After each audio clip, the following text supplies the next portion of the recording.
اما بعد، سورہ حدید کا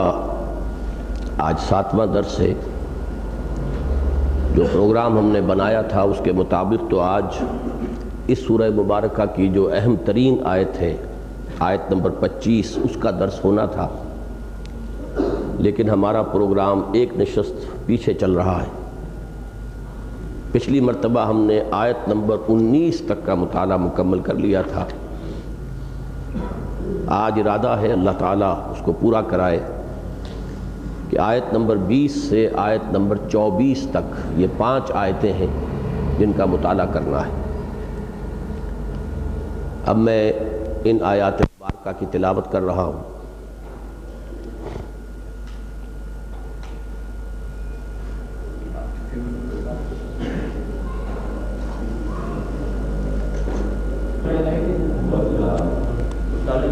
اللہ من الشیطان الرجیم، بسم اللہ الرحمن الرحیم۔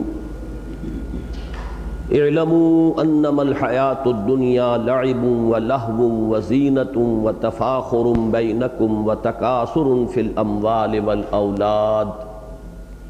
کمثل غیث اعجب الکفار نباتہ ثم یہیج فتراہ مصفرا ثم یکون حطاما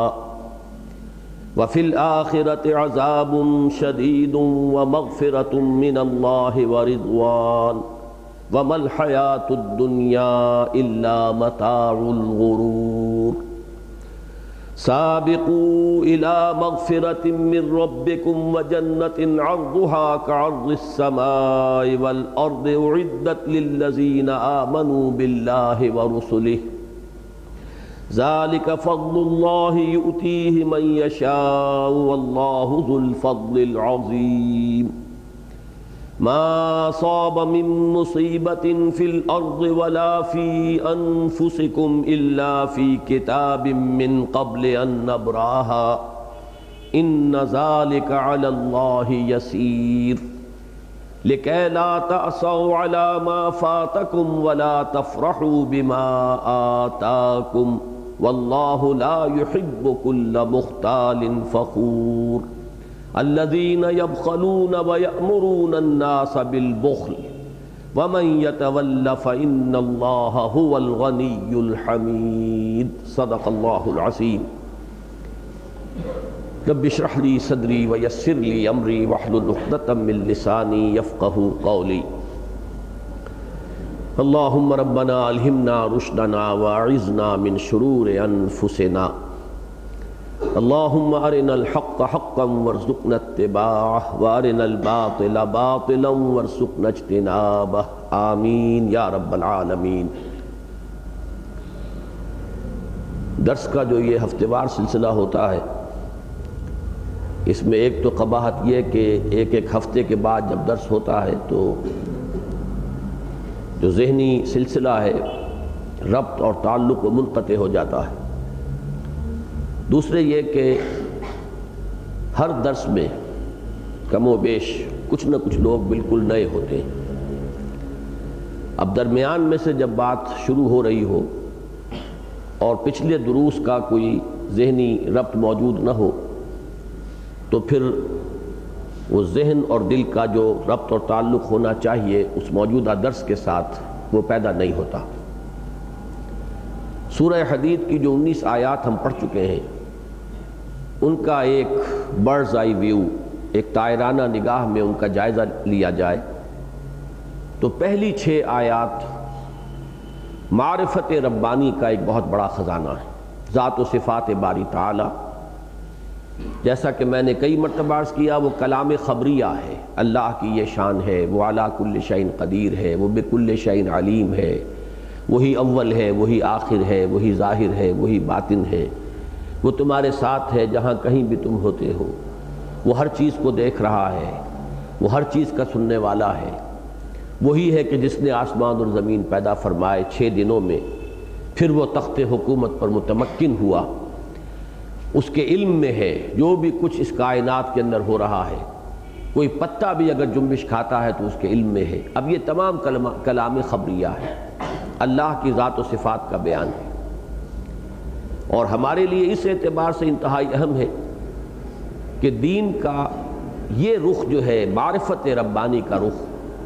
اسی کی مناسبت سے پھر دین پر عمل ہوتا ہے۔ انسان کا عمل جو ہے اس کا دار و مدار اس کے فہم اور فکر پر ہے۔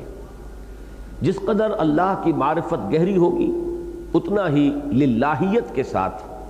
اور اتنا ہی انسان اللہ ہی کو اپنا مقصود و مطلوب مان کر اس کے لیے محنت کرے گا اور جد و جہد کرے گا۔ جتنی سطحیت ہوگی معرفت ربانی میں اتنا ہی اس کا عمل بھی سطحی ہو جائے گا، اور قدم قدم پر رکاوٹ اسے محسوس ہوگی کہ گاڑی جو ہے عمل کی گاڑی وہ سموتھلی آگے نہیں بڑھ رہی ہے بلکہ رکاوٹ آ رہی ہے۔ بہرحال اس کے باوجود یہ جیسا کہ میں نے عرض کیا وہ ایک علمی بحث ہے۔ اس کے بعد 7ویں آیت سے پھر اب تقاضا اور مطالبہ عملی تقاضا، دو الفاظ ہیں، دو عنوانات ہیں جو بار بار ہمارے سامنے آئے۔ اللہ اور اس کے رسول پر ایمان پختہ رکھو جیسا کہ اس کے ایمان کا حق ہے، اور لگا دو اور کھپا دو اور صرف کر دو اس کی راہ میں ان تمام چیزوں میں سے جن میں اس نے تمہیں خلافت عطا کی، جن جن چیزوں میں تمہیں اختیار عطا ہوا ہے، اس اختیار کو اپنے آزاد مرضی کو بروئے کار لاتے ہوئے اسی کی راہ میں کھپا دو اور لگا دو۔ پھر دو آیتوں میں ان دونوں چیزوں پر کچھ جھنجھوڑنے کا انداز بھی ہے۔ وَمَا لَكُمْ أَلَّا تُؤْمِنُونَ بِاللَّهِ، تمہیں کیا ہو گیا ہے، تم اللہ پر ایمان پختہ کیوں نہیں رکھتے؟ اس کے بعد اگر کوئی شخص واقعتاً محسوس کر لے اپنی کمی کو تو نشاندہی کر دی گئی کہ ایمان کا منبع اور سرچشمہ اور ایمان کا خزانہ جو ہے، اس کا خزینہ اور مخزن جو ہے وہ اللہ کی آیات بینات ہیں۔ هو الذی ينزل على عبده آیات بینات لیخرجکم من الظلمات الى النور۔ پھر اگلی آیت میں جھنجھوڑا وما لکم الا تنفقوا فی سبیل اللہ، اور تمہیں کیا ہو گیا ہے، تم اللہ کی راہ میں کیوں خرچ نہیں کرتے؟ اور خرچ کرنے میں صرف مال کا خرچ کرنا نہیں بلکہ جان کا کھپا دینا بھی شامل ہے۔ یہ اسی آیت میں واضح ہو گیا جبکہ انفاق کے ساتھ قتال کا ذکر بھی آ گیا۔ لا یستوی منکم من انفق من قبل الفتح وقاتل اولئک اعظم درجۃ من الذین انفقوا من بعد وقاتلوا۔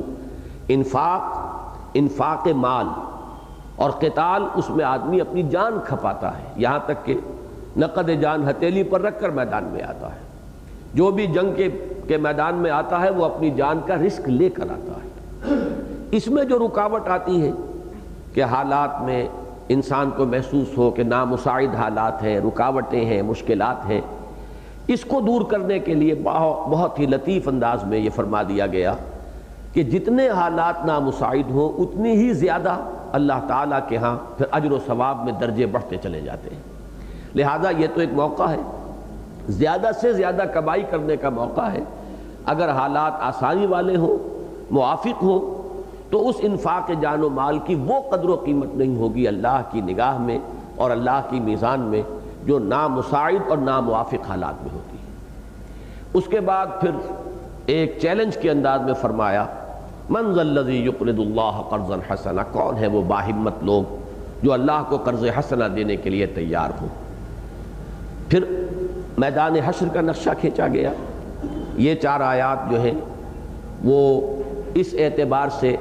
کہ مومنین صادقین اور منافقین کے مابین جو ایک تقسیم ہوگی میدان حشر میں اس کا نقشہ کھینچ رہی ہیں، اور اسی کے مماثل آیت جو ہے وہ سورہ تحریم میں بھی ہے کہ نقشہ یہ کھینچا گیا ہے کہ میدان حشر میں کوئی مرحلہ ایسا بھی آئے گا جبکہ اہل ایمان کے ایمان اور ان کے اعمال صالحہ کا نور ظاہر ہو جائے گا۔ گھپ اندھیرے کی کوئی جگہ ہے جہاں سے کہ گزرنا ہے ہر شخص کو، جو بھی اسلام کا دعوے دار اور ایمان کا دعوے دار دنیا میں تھا۔ کھلم کھلا جو کفار کا معاملہ ہے وہ کہیں پہلے طے پا چکا ہے۔ اب یہ اگلی چھلنی ہے جو لگنی ہے کہ جس میں جو کلمہ گو یا جو ایمان کے دعوے دار تھے، دنیا میں قانونی طور پر مسلمان سمجھے جاتے تھے، ان کے مابین ایک تفریق اور تقسیم ہونی ہے۔ وہ مرحلہ جو ہے اس کی تفاصیل تو اسی عالم آخرہ میں پہنچ کر جو ہے وہ ہمیں سمجھ میں آئیں گی، لیکن ان آیات مبارکہ سے یہ نقشہ اجمالاً سامنے آ جاتا ہے، جسے ہم پل صراط کہتے ہیں عام اپنی اصطلاح میں۔ کوئی مرحلہ ہے جہاں گھپ اندھیرا ہے، اور وہ مرحلہ بھی ایسا ہے کہ وہاں کوئی ٹھوکر کھا کر گرے گا تو جہنم میں جائے گا۔ اس کو عبور کرنے کے لیے اہل ایمان کو جو ان کا نور ایمان تھا جو مخفی تھا دل میں، اور ان کے اعمال صالحہ کا نور یہ جو ہے ظاہر ہو جائے گا، اس کی روشنی میں وہ اپنا راستہ طے کر لیں گے۔ تو جو منافقین تھے نور ایمان سے دنیا میں تہی دست تھے، وہاں بھی ان کو کوئی نور نہیں ملے گا۔ نتیجتاً وہ پہلے پکار کر کہیں گے اہل ایمان سے کہ ذرا ٹھہرو، انظرونا نقتبس من نورکم، ذرا ہمارا انتظار کرو، ہمیں مہلت دو، ذرا ٹھہرو، ہم تمہاری روشنی سے استفادہ کر لیں۔ اس وقت کوئی پکارنے والا پکارے گا کہ یہ نور یہاں سے نہیں ملا ہے، دنیا سے کما کر لایا گیا ہے۔ وہاں غیب میں رہتے ہوئے جنہوں نے ایمان کی تحصیل کی انہیں وہ نور ملا تھا جس کا ظہور آج ہو گیا ہے۔ وہاں انہوں نے اس عالم مادی میں رہتے ہوئے اللہ کے لیے جان اور مال کو کھپایا، اس سے جو نور انہیں ملا ہے وہ آج یہاں ظاہر ہوا ہے۔ ارجعوا وراءکم فالتمسوا نورا، اگر لوٹ سکتے ہو تو پیچھے کی طرف لوٹ جاؤ، دنیا میں دوبارہ جاؤ اور وہاں سے اس نور کو تلاش کرو۔ اور اس کے بعد ان کے مابین ایک فصیل حائل کر دی جائے گی، فضرب بینہم بسور لہ باب باطنہ فیہ الرحمہ، اس فصیل کے اندر کی جانب اللہ کی رحمت کا نزول ہوگا، وظاہرہ من قبلہ العذاب، اور اس کے باہر کی جانب عذاب الہی جو ہے اس کا آغاز ہو جائے گا۔ اس وقت وہ پکار کر کہیں گے ینادونہم الم نکم معکم، چونکہ دنیا میں منافق اور مومن گڈمڈ رہے، دونوں مسلم سمجھے گئے، قانوناً دونوں مسلمان تھے، تو یہاں جو اب زمین و آسمان کا فرق ہوا ہے تو بالکل سمجھ میں آتی ہے بات کہ ان کا یہ تعجب، استعجاب اور ان کی یہ فریاد جو ہے کہ وہ کہیں گے ینادونہم الم نکم معکم، کیا ہم تمہارے ساتھ نہ تھے؟ قالوا بلا، یہ جواب ہے اہل ایمان کی طرف سے۔ اور یہ آیت اس اعتبار سے قرآن مجید کی اہم ترین آیات میں سے ہے کہ مرض نفاق جس طرح تدریجاً ترقی کرتا ہوا اپنی انتہا کو پہنچتا ہے، اس کو چند الفاظ میں سمو کر یہاں پیش کر دیا گیا۔ وَلَٰكِنَّكُمْ فَتَنْتُمْ أَنفُسَكُمْ، پہلا قدم یہ ہے کہ تم نے خود اپنے آپ کو اپنے ہاتھوں فتنوں میں ڈالا، فتنوں میں مبتلا کیا۔ وہ فتنہ کیا ہے؟ القرآن یفسر بعضہ بعضا انما اموالکم واولادکم فتنہ، تمہارے اموال تمہاری اولاد یہی فتنہ ہے۔ ان سے محبت یہ انسان کی طبیعت کے اندر رکھ دی گئی ہے، اس کی سرشت میں ہے، لیکن اس محبت کو اللہ اور اس کے رسول کی محبت سے بالا تر نہ ہونے دیا جائے۔ اللہ کی محبت، اس کے رسول کی محبت اور اللہ کی راہ میں جہاد کی محبت سے اگر یہ محبتیں بالا تر ہو گئی تو گویا کہ اپنے ہاتھوں انسان نے اپنے آپ کو فتنے میں ڈال دیا۔ یہ ہے اصل نقطۂ آغاز۔ جب یہ کیفیت ہو گئی کہ اللہ اور اس کے رسول اور اس کی راہ میں جہاد کے مقابلے میں جان اور مال اور اولاد اور علائق دنیاوی، مال و اسباب دنیاوی یہ عزیز تر ہو گئی، تو اب انسان کے اندر ایک تردد کی کیفیت، مذبذب ہونے کی کیفیت، تربص کی کیفیت، گو مگو کی کیفیت پیدا ہو جائے گی کہ جو تھوڑا بہت ایمان ہے، جو پونجی ہے، وہ اسے کھینچے گا ایمان اللہ کی طرف، اللہ کی راہ میں انفاق اور جہاد کی طرف، اور یہ جو محبتوں کا پلڑا جھکا ہوا ہے مال و اسباب دنیاوی اور علائق دنیاوی کی طرف، وہ راہ میں رکاوٹ بنے گا۔ ایمان مجھے کھینچے ہے تو روکے ہے مجھے کفر، کعبہ میرے پیچھے ہے کلیسا میرے آگے، یہ کیفیت جو ہے اس کا لازمی اور منطقی نتیجہ ہے، اور یہی ہے جسے قرآن تربص سے تعبیر کرتا ہے۔ فَتَرَبَّصْتُمْ، پھر تم گو مگو میں مبتلا ہو گئے۔ تیسرا نتیجہ یہ نکلتا ہے کہ جیسے ایمان سے عمل پیدا ہوتا ہے، ایسے ہی عمل سے بھی ایمان میں اضافہ ہوتا ہے، اور اگر انسان کے عمل میں کمی آئے تو اس کا ایک عکس پڑتا ہے باطن پر، اور جو تھوڑی بہت پونجی ایمان کی کسی انسان کو میسر تھی اس میں کمی آنی شروع ہو جاتی ہے، اس میں شکوک و شبہات کے کانٹے چبھنے شروع ہو جاتے ہیں۔ پتہ نہیں یہ ہونا بھی ہے کہ نہیں ہونا، یہ دنیا نقد ہے، یہاں کی لذتیں نقد ہیں، یہاں کا نفع نقد ہے، یہاں کا نقصان فوری ہے اور محسوس ہوتا ہے، ہم ان چیزوں کو چھوڑ دیں آخرت کے لیے، پتہ نہیں ہوگا کہ نہیں ہوگا، کسی نے بھی جا کر واپس آ کر نہیں بتایا ہے۔ شیطان کو اب موقع ملتا ہے کہ وہ وسوسہ اندازی کرے، اور اس کے نتیجے میں شکوک و شبہات جو ہے وہ انسان کے دل کے اندر پیدا ہونے شروع ہو جائیں۔ یہ تیسری منزل ہے، وَارْتَبْتُمْ، پھر تم شکوک کے اندر مبتلا ہو گئے۔ اس کے بعد چوتھی منزل ہے وَغَرَّتْكُمُ الْأَمَانِي، اب اس کے بعد انسان جو ہے جب اس کے اندر مزید ان شکوک و شبہات کی وجہ سے عمل میں اور کمی آئے گی، تو پھر اگر کوئی تھوڑی بہت خلیش ہوگی دل کے اندر اور ایمان کی کوئی رمق جو ہے اسے اگر ستائے گی، تو پھر امانی، تمنائیں پھر تھپکی دے دے کر، لوریاں دے دے کر سلائیں گی کہ ہم تو بہرحال امت مرحومہ میں تو ہیں، فلاں کے دامن سے وابستہ تو ہیں، فلاں سے ہمارا تعلق تو ہے، بہرحال اللہ کے نام لیوا تو ہے، ہم جو بھی کچھ ہیں لیکن تیرے محبوب کی امت میں ہیں. یہ امانی جو ہے، تمنائیں، وشفل تھنکنگ، یہ پھر انسان کو اور لوری دے کر سلاتی ہے. اور پانچویں چیز یہ ہے کہ سب سے آگے اب موقع ملتا ہے شیطان لعین کو، وغرکم باللہ الغرور. وہ انسان کو اب ایک نئی پٹی پڑھاتا ہے، اللہ تو بڑا نکتہ نواز ہے، بڑا غفور ہے، بڑا رحیم ہے، پڑے رہو جہاں پڑے ہو، جس دلدل میں ہو پھنسے رہو، جس مصروفیت میں ہو لگے رہو، اللہ تعالیٰ تو بڑا کریم، بڑا رحیم. یہ ما غرک بربک الکریم، جیسا کہ میں نے بارہا عرض کیا کہ آخری پارے کی ایک سورت کا مرکزی مضمون ہی یہ ہے، یا ایھا الانسان ما غرک بربک الکریم. اور دو جگہ قرآن مجید میں یہ آیت آئی ہے، فلا تغرنکم الحیات الدنیا ولا یغرنکم باللہ الغرور. دیکھو تمہیں یہ دنیا کی زندگی دھوکے میں نہ ڈال دے اور تمہیں اللہ پر دھوکہ نہ دے وہ شیطان لعین دھوکے باز، انتہائی دھوکے باز. یعنی وہ اللہ کی رحیمی کا حوالہ دے کر، اللہ کی کریمی اور اللہ کی شان ستاری و غفاری کے حوالے سے لوریاں دے دے کر تھپک تھپک کر سلاتا ہے کہ خواب سے بیدار ہوتا ہے ذرا محکوم اگر، پھر سلا دیتی ہے اس کو حکمراں کی ساحری. اس کے بعد فرمایا کہ اب دنیا میں تو تم یقیناً ساتھ تھے، لیکن یہاں اب تمہارے لیے تمہارا انجام جو ہے وہ کفار کے ساتھ ہے. فَالْيَوْمَ لَا يُؤْخَذُ مِنْكُمْ فِدْيَةٌ وَلَا مِنَ الَّذِينَ كَفَرُوا مَأْوَاكُمُ النَّارُ هِيَ مَوْلَاكُمْ وَبِئْسَ الْمَصِيرُ. تو آج نہ تم سے کوئی فدیہ قبول کیا جائے گا، نہ وہ کھلے کھلے کافر جو ہیں. اب تم دونوں کا یعنی منافقوں اور کافروں کا ایک ہی ٹھکانہ ہے اور وہ آگ ہے، وہی تمہاری پناہ گاہ ہے. جیسا کہ میں نے عرض کیا تھا اس میں ذرا ایک طنز کا انداز بھی ہے. اب یہ جہنم ہی تمہاری پناہ گاہ ہے. ماوا تو اسے کہتے ہیں جہاں انسان کسی مصیبت سے نجات پانے کے لیے دوڑتا ہے، لپکتا ہے اس امید میں کہ مجھے پناہ مل جائے گی. فرمایا اب تمہارے لیے کوئی جگہ نہیں، کوئی پناہ گاہ نہیں، واحد پناہ گاہ یہ جہنم ہے. ہی مولاکم، اور یہی آگ جو ہے یہی اب تمہاری دمساز اور رفیق اور ہمدرد، غم گسار، جو بھی دکھ درد اپنا کہنا سننا ہے اسی سے کہو. یہ وہ بدترین انجام ہے جس تک نفاق پہنچاتا ہے. پھر جو پچھلا ہمارا درس تھا 4 آیات پر مشتمل، اب اس میں اسی نقطے سے بات شروع ہوئی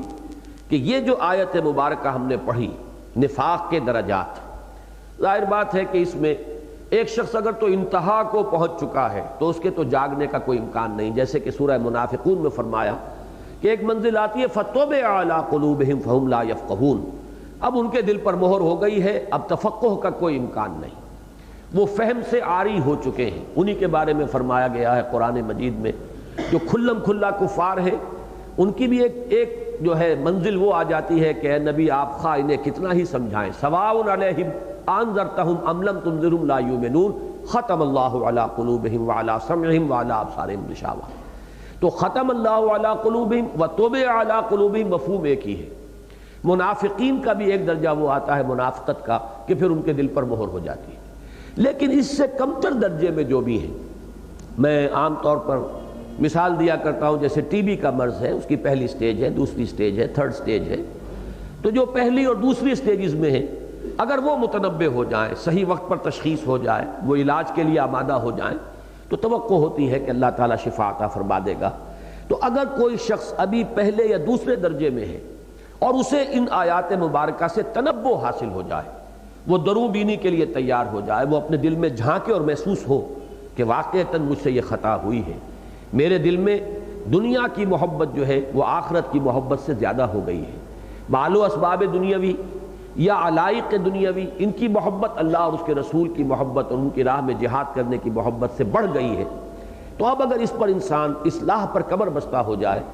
تو شیطان کا اب وار یہ ہوتا ہے کہ اسے تاخیر اور تعویق کی طرف اس کی رہنمائی کرتا ہے کہ ابھی وقت پڑا ہے، سنبھل جانا، ابھی فلاں کام ہے، فلاں ذمہ داریاں ہیں، جو حرام خوری کر رہے ہو کرو،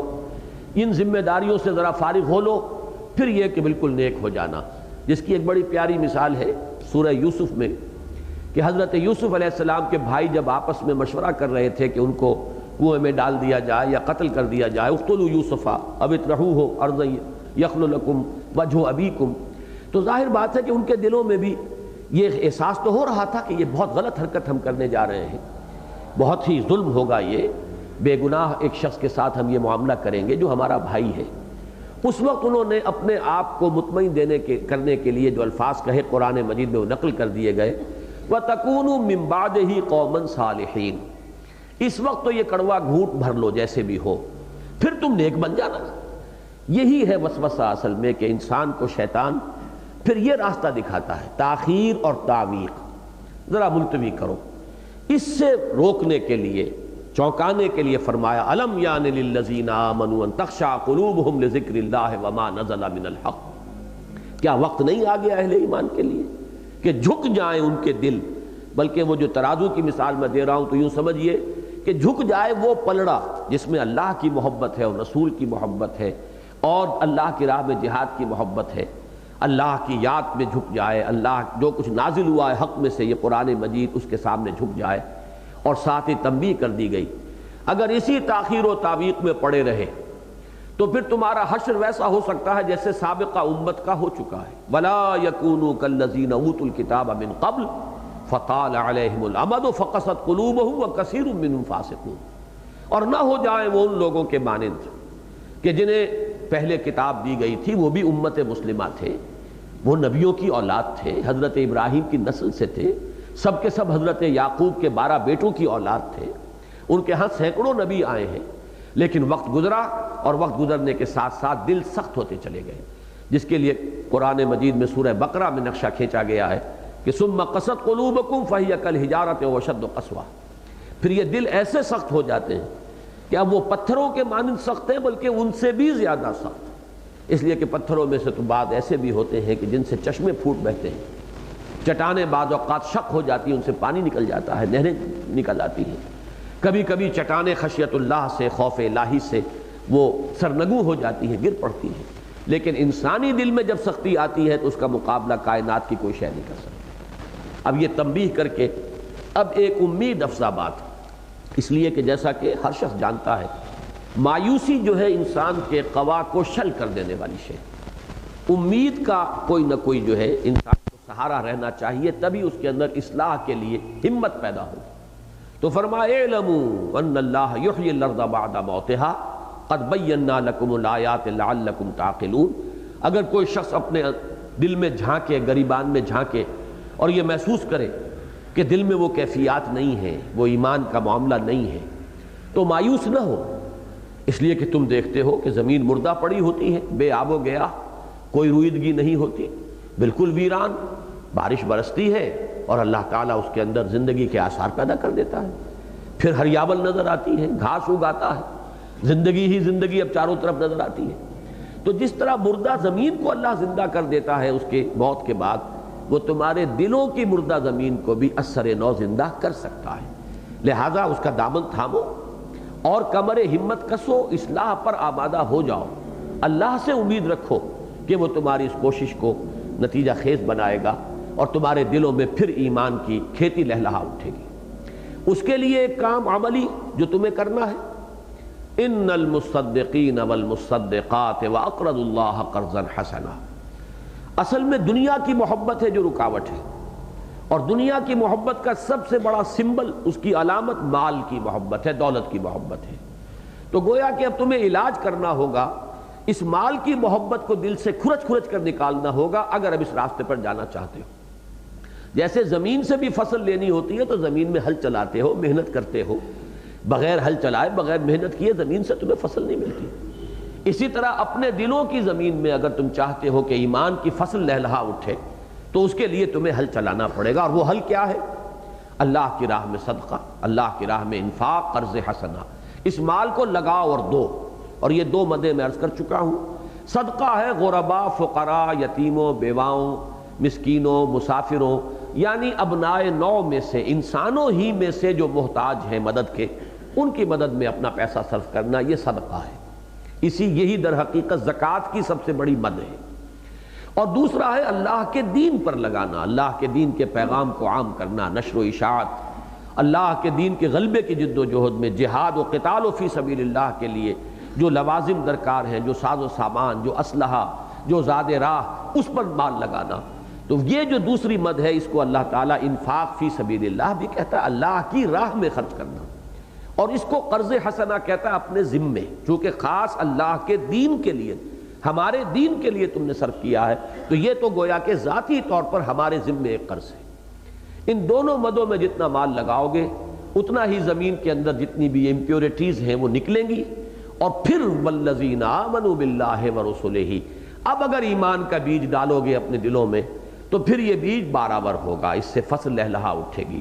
اور اس کا نتیجہ کیا نکلے گا کہ مقام صدیقیت یا مقام شہادت تک تمہاری رسائی ہو سکے گی۔ یہ جو دو اصطلاحات ہیں قرآن مجید کی،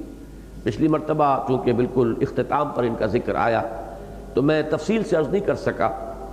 کہ ان کی طرف بدقسمتی سے بہت کم توجہ ہوئی ہے۔ ہمارے ہاں جس طریقے سے لفظ تصوف نے لفظ احسان کو بالکل ہی ہمارے ذہنوں سے نکال دیا، حالانکہ قرآن کی اصطلاح احسان ہے، اخبرنی عن الاحسان، اگلے جمعے میں انشاءاللہ اس پر تفصیلی گفتگو ہوگی مسجد دارالسلام میں، لیکن بہرحال وہ تو تصوف کا لفظ ہی بالکل نیا ہے جس کا کہ کتاب و سنت سے کوئی تعلق ہی نہیں، لیکن یہاں معاملہ اس نوعیت کا تو نہیں ہے، لیکن ایک درجے میں مشابہت ہے کہ ایک مرتبہ ولایت، ولی اللہ، اولیاء اللہ، یہ بھی ہے قرآن مجید میں یہ لفظ آیا ہے، الا ان اولیاء اللہ لا خوف علیہم ولا هم یحزنون، لیکن یہ لفظ اس درجے توجہ کا مرکز بنا ہے کہ یہ اصطلاحات جو ہے صدیقیت اور شہادت کے مراتب علیاء، یہ اکثر و بیشتر ہمارے ذہنوں سے بالکل خارج ہے، ان پر توجہ ہی نہیں ہوئی۔ قرآن مجید میں جس طرح کہ سورہ فاتحہ میں اصطلاح آئی ہے کہ صراط الذین انعمت علیہم، اے اللہ ہم تجھ سے ہدایت کے طالب ہیں، اہدنا الصراط المستقیم، ہمیں سیدھے راہ کی ہدایت بخش، اور ان لوگوں کی راہ جن پر کہ تیرا انعام ہوا۔ اب یہ منعم علیہم کون ہے، کن پر انعام ہوا؟ سورہ نساء میں اس کو واضح کیا گیا، اولئک مع الذین انعم اللہ علیہم من النبیین والصدیقین والشہداء والصالحین وحسن اولئک رفیقا۔ یہ انبیاء ہیں سب سے اوپر ٹاپ پر، پھر صدیقین ہیں، پھر شہداء ہیں، پھر صالحین اہل ایمان۔ ایک تو ہے نام کے اہل ایمان جیسے کہ ہم ہیں، ایک صالحین مومنین کہ جو نیک عمل کرنے والے ہیں، جن کا ایمان صرف ایک جامد عقیدے کی حیثیت نہیں رکھتا ہے، صرف وہ ایک عقیدوں کی پوٹلی بن کر ان کے دماغ کے کسی گوشے میں رکھا ہوا نہیں ہے، بلکہ اس ایمان نے ان کی شخصیت میں سرایت کیا ہے، جس سے ان کے پوری جو شخصیت ہے اس میں عمل صالح کا رنگ جو ہے پیدا ہو گیا ہے۔ تو یہ درجہ جو ہے یہ عام مومنین صالحین، پھر اس سے بلند تر رتبہ ہے رتبہ شہادت، اس سے بلند تر رتبہ ہے مقام صدیقیت، اور پھر بلند ترین ہے مقام نبوت۔ جہاں تک نبوت کا تعلق ہے وہ پہلے بھی وہبی تھا، کسبی نہیں تھا، کوئی شخص اپنی کوشش سے محنت سے درجہ نبوت پر یا مقام نبوت پر فائز نہیں ہو سکتا تھا، اور اب حضور صلی اللہ علیہ وسلم کے بعد تو وہ اس کا دروازہ بالکل بند ہوا، اب اس کا کوئی امکان نہیں ہے، وہ سلسلہ ختم ہو چکا۔ البتہ یہ مراتب علیاء جو ہے، مرتبہ صدیقیت، مرتبہ شہادت، یہ ہے کہ یوں سمجھیے کہ میں نے پچھلی مرتبہ چونکہ عنوان آپ کے ذہن میں رکھا تھا سلوک قرآنی، تو سلوک قرآنی کا منتہائی مقصود کیا ہے؟ قرآن کس طرف آپ کو بڑھانا چاہتا ہے؟ قرآن کی رہنمائی کیا ہے کہ آگے بڑھو، میدان کے اندر آگے آئے گا لفظ مسابقت، ایک دوسرے سے آگے نکلو، اس لیے کہ مسابقت تو انسان کی فطرت میں ہے، دوسروں سے آگے نکلنے کی کوشش۔ البتہ یہ ہے کہ میدان مختلف ہے، ایک دنیا دار انسان ہے، وہ دنیا میں ایک دوسرے سے آگے نکلنے کی کوشش کر رہے ہیں، مال میں، دولت میں، جائیداد میں، بلڈنگ میں، دنیا کی شہرت میں، یا دنیا کے اقتدار اور جو دنیا میں وجاہت ہے اس کے حصول میں۔ ایک ہے دین میں آگے نکلنا، اس دین میں آگے نکلنے میں پھر مراتب کیا ہے، ہدف کیا ہوں گے؟ مرتبہ صدیقیت اور مرتبہ شہادت۔ تو فرمایا اولئک ھم الصدیقون والشہداء عند ربہم، پھر یہ لوگ ہوں گے کہ اب ان کے ایمان کی جب بہار آئے گی تو یا صدیقیت کی شان پیدا ہوگی یا شہادت کی شان پیدا ہوگی۔ یہ دو جو مرتبے ہیں ان کا میں نے بارہا عرض کیا ہے، اس وقت پھر اجمالاً بیان کر دوں۔ ان کا تعلق ہے انسان کی مزاج کی ساخت سے، افتاد طبع سے۔ یہ دو بالکل علیحدہ مزاج کے لوگ ہیں اللہ نے پیدا کیے ہیں، ایک جنہیں ایکسٹروورٹس کہا جاتا ہے اور ایک انٹروورٹس۔ ایک وہ ہے کہ جن کا اپنے باطن کی طرف زیادہ توجہ ہوتی ہے، اپنے من میں ڈوب کر پا جا سراغ زندگی۔ ایک وہ ہیں جو خارج سے زیادہ دلچسپی رکھتے ہیں۔ پہلوں کے اندر علمی جو ہے ان کے مزاج کے اندر علم سے مناسبت ہے، علم، فہم، فکر، غور و فکر، سوچ بچار۔ دوسروں میں فعالیت زیادہ ہوگی، بھاگ دوڑ، وہ میدان عمل کے اندر جو ہے بہت تیز ہوں گے۔ تو یہ مزاج ہے جو اللہ نے بنائے ہیں۔ اب ظاہر بات ہے کہ جن لوگوں کے پہلی شان ہے ان کی کیفیت یہ ہوتی ہے کہ جیسے ہی دعوت حق ان کے سامنے آتی ہے وہ اس پر فوراً لبیک کہتے ہیں، انہیں دیر نہیں لگتی، جیسے ابو بکر صدیق رضی اللہ تعالی عنہ، چونکہ وہ تو اپنی سلامتی طبع، سلاست فکر، صحت عقل و نظر جو ہے، فکر و نظر، اس کی وجہ سے خود قریب پہنچے ہوئے ہوتے ہیں، لہذا بالکل ایسے جیسے کہ کچھ لوگ نماز کے لیے تیار ہو کر بیٹھے ہوئے ہوں، اقامت ہوئی اور وہ فوراً کھڑے ہو گئے۔ ایسا ہی معاملہ ہوتا ہے صدیقین کا کہ جیسے ہی وہ ندا آئی، جیسے ہی پکار آئی، ربنا اننا سمعنا منادیا ینادی للایمان ان آمنوا بربکم فآمنا، انہیں کوئی جھجک نہیں ہوتی، وہ کوئی معجزہ طلب نہیں کرتے، انہیں تو ایسے محسوس ہوتا ہے جیسے میرے اپنے دل کی پکار ہے۔ دیکھنا تقریر کی لذت کہ جو اس نے کہا میں نے یہ جانا کہ گویا یہی میرے دل میں تھا۔ یہ ہے صدیقین۔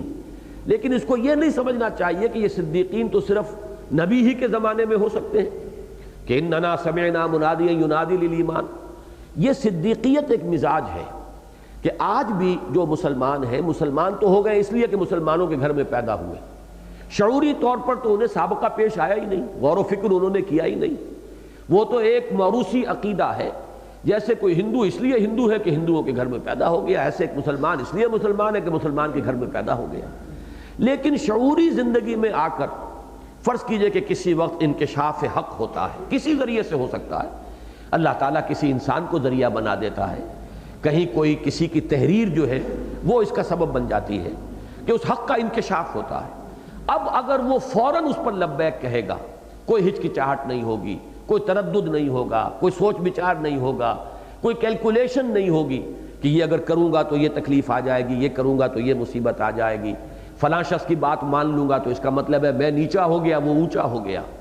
فلاں کی دعوت کو اگر میں قبول کر لوں گا تو اس کے معنی یہ ہے کہ اس کو مجھ پر بالادستی اور بالاتری حاصل ہو گئی، یا یہ کہ ایک تعصب ہے میرا اپنا، میرے گھر والوں کا ایک انداز ہے، میں فلاں طبقے سے تعلق رکھتا ہوں، اس کی یہ روایات ہیں۔ اب روایات کی بیڑیاں پڑ جائیں، تعصبات حائل ہو جائیں، کوئی دنیا کا نقصان جو ہے وہ آڑے آ جائے اور انکشاف حق کے باوجود انسان اس کو قبول نہیں کرے گا تو گویا کہ وہ مرتبہ صدیقیت سے محروم ہو گیا۔ لیکن اگر کوئی شخص اسی والہانہ انداز میں پیش قدمی کرے گا تو وہ ہے کہ جو مرتبہ صدیقیت آج بھی حاصل کر سکتا ہے۔ یہ آیات مبارکہ جو ہے ان کے اندر دوام ہے، یہ ہمیشہ کے لیے ایک رہنمائی لیے ہوئے۔ شہداء کا معاملہ یہ ہوتا ہے انہیں کچھ دیر لگتی ہے، ان کے ذہنوں کے اوپر یا ان کے فہم پر کچھ غلاف ذرا زیادہ دبیز پڑے ہوتے ہیں ماحول کے، لیکن جب ان کے اوپر بھی انکشاف حق ہو جائے کچھ وقت زیادہ لگتا ہے، تو چونکہ ان کی توجہ نہیں ہوتی، سوچ بچار کا ان کے اندر مادہ نہیں ہوتا، غور و فکر کے ساتھ ان کی طبیعت کو مناسبت نہیں ہوتی، جس کی میں نے بارہا مثالیں دی ہیں کہ حضرت حمزہ سب سے نمایاں مثال ہے، اس لیے کہ حضرت حمزہ کسی درجے میں بھی ایک لمحے کے لیے ہم یہ نہیں سمجھ سکتے کہ حضور سے انہیں کوئی قد ہو سکتا ہے یا بغض ہو سکتا ہے یا دشمنی ہو سکتی ہے یا کسی درجے میں کوئی بعد ہو سکتا ہے، انتہائی محبت ہے حضور سے، لیکن اس کے باوجود 6 سال لگ گئے، توجہ ہی نہیں ہوئی۔ مزاج وہ نہیں ہے، مزاج ہے شکار کا، سیر کا، وہ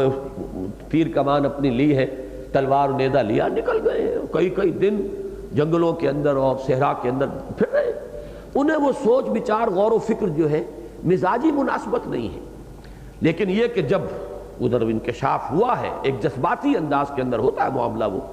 کہ معلوم ہوا واپس آئے تھے شکار سے، ابھی گھر میں داخل ہی ہو رہے تھے کہ لونڈی نے کہا کہ آج تو ابو جہل نے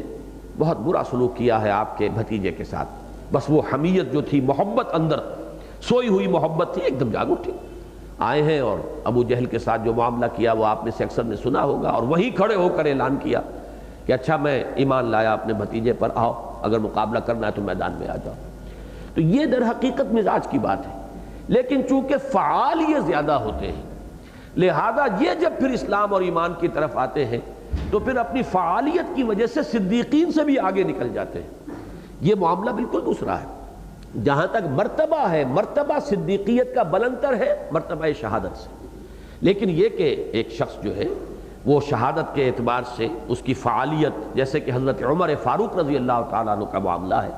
اب کتنے ہی ہیں جو صدیقین کے مزاج کے ہیں جو ان سے پہلے ایمان لا چکے، اس لیے کہ حضرت عمر تو ایمان لا رہے ہیں سن 6 میں جا کر، ان سے پہلے تو کم سے کم 30-40 آدمی ایمان لا چکے ہیں۔ لیکن یہ کہ وہ جو طبیعت کے اندر فعالیت تھی، بہادری تھی، شجاعت تھی، اس کا نتیجہ یہ ہے کہ امت میں نمبر 2 پر ان کا شمار ہے۔ صرف حضرت ابو بکر جو ہے اوپر رہ گئے ہیں، باقی یہ کہ پوری امت میں حضرت ابو بکر کے بعد حضرت عمر کا رتبہ ہے۔ تو یہ 2 مزاج ہیں، ان کو سمجھ لینا چاہیے۔ اور جیسا کہ میں نے پہلے بھی عرض کیا ہے، ایک تیسرا مزاج ہوتا ہے ایمبی ورٹ، بہت شاذ لوگ ہوتے ہیں جن میں یہ دونوں صلاحیتیں اور دونوں استعدادات بتمام و کمال بھی ہوں اور متوازن بھی ہوں۔ تو ایمبی ورٹ کی مثال جو ہے انبیاء کرام کے اندر کامل ایمبی ورٹ، ہر اعتبار سے متوازن، وہ تو صرف ایک ہی ہے، وہ محمد الرسول اللہ صلی اللہ علیہ وسلم۔ اور یہی مجھے یاد آیا، میں نے بارہا سنایا آپ کو ڈاکٹر مائیکل ہارٹ کا وہ جملہ کہ he is the only person supremely successful in both the religious and the secular fields۔ یہ میدان سیاست و حکومت و ریاست یہ بھی ہے، اور مذہب اور اخلاق اور روحانیت، ان دونوں میدانوں میں بیک وقت انتہائی کامیاب انسان ایک ہی ہے، اور وہ محمد ہے صلی اللہ علیہ وسلم۔ باقی آپ کو انبیاء میں بھی کسی میں صدیقیت کا رنگ زیادہ نظر آئے گا، کسی میں فعالیت زیادہ نظر آئے گی، اور شہادت کا جو لفظ ہے اصطلاحاً سمجھ لیجئے اس کا زیادہ تعلق رسالت کے ساتھ ہے، اس لیے کہ رسول در حقیقت ایک فرض منصبی ہے، پیغام پہنچانا، اس کا تعلق عمل سے ہے۔ نبوت جو ہے وہ ایک مرتبہ ہے، نبا خبر دینا، وحی کا لینا، اور دوسرے یہ کہ اس کو بلند مقام بھی کہتے ہیں، نبون۔ تو یہ رتبہ جو ہے ایک بلند مقام، وہ نبوت ہے۔ رسالت در حقیقت اسی کا عملی پہلو ہے، پیغام پہنچانا ہے لوگوں کی مخالفت کے باوجود، لوگوں کی طرف سے ایذا رسانی کے باوجود۔ تو شہادت، گواہی دینا، یہ وجہ ہے کہ رسالت کے فریضہ رسالت کے ساتھ اس لفظ کی بڑی مناسبت ہے۔ کذالک جعلناکم امۃ وسطا لتکونوا شہداء علی الناس ویکون الرسول علیکم شہیدا فکیف اذا جئنا من کل امۃ بشہید وجئنا بک علی ہؤلاء شہیدا۔ تو یہ گواہی جنہوں نے دنیا میں دی ہے تبلیغ کے ذریعے سے، اتمام حجت کر کے دنیا میں گواہی دی ہے، وہی قیامت کے دن میدان اخروی میں، میدان حشر میں کھڑے ہو کر وہ سرکاری گواہوں کی حیثیت سے، پروزیکیوشن وٹنسز کی حیثیت سے گواہی دیں گے، ٹیسٹیفائی کریں گے کہ اللہ تیرا پیغام جو ہم تک پہنچا تھا ہم نے انہیں پہنچا دیا تھا۔ یہی وجہ ہے کہ رسالت کا زیادہ قریبی تعلق ہے شہادت کے ساتھ، نبوت کا زیادہ قریبی تعلق ہے مقام صدیقیت کے ساتھ۔ یہی وجہ صدیقاً نبیہ کے لفظ کا لفظ استعمال ہوا ہے۔ اور حضرت یوسف علیہ السلام کو ان کے جیل کے ساتھیوں نے یوسف ایھا الصدیق کہا ہے۔ تو یہ میں چاہتا تھا کہ ذرا ان اصطلاحات کے ساتھ آپ کا ذرا ذہنی رابطہ اور گہرا ہو جائے، اور ان کی اہمیت کو سمجھیں، پھر ان پر غور و فکر کریں۔ اور اس مقام پر جو بات سامنے آئی ہے وہ یہ ہے کہ سلوک قرآنی میں ہدف کیا ہے؟ مقام صدیقیت اور رتبہ شہادت اللہ تعالیٰ یہ عطا فرمائے۔ اس کے لیے کرنا کیا ہوگا؟ مال کو کھپانا زیادہ سے زیادہ اللہ کی راہ میں بھی، اور ابناء نو کی ہمدردی میں بھی، اور پھر ایمان سے اپنے دلوں کو منور کرنا۔ یہ میں تفصیل سے پچھلی مرتبہ عرض کر چکا ہوں، یہ باٹل نیک ہے، اس سے نکلیں گے تو ایمان کی بہار آئے گی۔ یہ بریک ہے گویا کہ لگا ہوا ہے، مال کی محبت کا بریک لگا ہوا ہو، آپ کتنا ایکسیلریٹر دبائیں گاڑی نہیں چلے گی۔ البتہ یہ کہ بریک کھل جائے، آپ ایکسیلریٹر آپ دبائیے تو گاڑی تیزی کے ساتھ دوڑے گی۔ یہ مال کی محبت اس بریک کے مانند ہے۔ اس بریک کو کھولنے کے لیے فرمایا ان المصدقین والمصدقات واقرضوا اللہ قرضا حسنا یضاعف لهم ولهم اجر کریم والذین آمنوا باللہ ورسلہ اولئک هم الصدیقون والشہداء عند ربهم لهم اجرهم ونورهم والذین کفروا وکذبوا بآیاتنا اولئک اصحاب الجحیم۔ اب آج کے درس میں یہی جو سلوک قرآنی ہے، اس کے راستے کی 2 بڑی بڑی رکاوٹیں ہیں جن کا ذکر کیا جا رہا ہے کہ ان رکاوٹوں کو دور کرنا ہے، ذہناً اور فکراً اپنے سوچ کو اس طریقے سے استوار کرنا ہے کہ یہ رکاوٹیں دور ہوں۔ پہلی رکاوٹ جس کا ذکر پہلے بھی آ چکا ہے، حب مال در حقیقت سمبل ہے حب دنیا کا۔ دوسری رکاوٹ تکالیف، مصائب، اس راہ میں آگے بڑھنا، اللہ کے دین کے راہ میں انفاق اور قتال اور جان اور مال کا کھپانا، اس میں خطرات مضمر ہیں، تکالیف ہیں، تپتی راہیں مجھ کو پکاریں، دامن پکڑے چھاؤں گھنیری، مصائب سے اور دنیا کے اندر جو مشکلات آئیں ان سے انسان ڈر کر رکتا ہے، اور دوسرے یہ کہ مال کی محبت ہے کہ جو اس کو روکتی ہے، دنیا کی محبت ہے جو اسے روکتی ہے۔ لہذا اب آپ یہاں دیکھیے کہ سب سے پہلے حیات دنیاوی کی حقیقت بیان کی جا رہی ہے۔ اعلموا انما الحیات الدنیا لعب ولہو وزینۃ وتفاخر بینکم وتکاثر فی الاموال والاولاد۔ میں نے عرض کیا تھا پہلے بھی کہ سورہ مبارکہ کی چند آیات بہت ہی اہم ہیں اور بڑی منفرد ہیں اپنے مزاج اور اسلوب میں۔ پہلے سبق میں هو الاول والآخر والظاہر والباطن، دوسرے سبق میں ایک ہی آیت کے اندر دین کے کل تقاضے، آمنوا باللہ ورسولہ وانفقوا مما جعلکم مستخلفین فیہ، تیسرے سبق میں نفاق کی حقیقت درجہ بدرجہ، ولکنکم فتنتم انفسکم وتربصتم وارتبتم وغرتکم الامانی حتی جاء امر اللہ وغرکم باللہ الغرور۔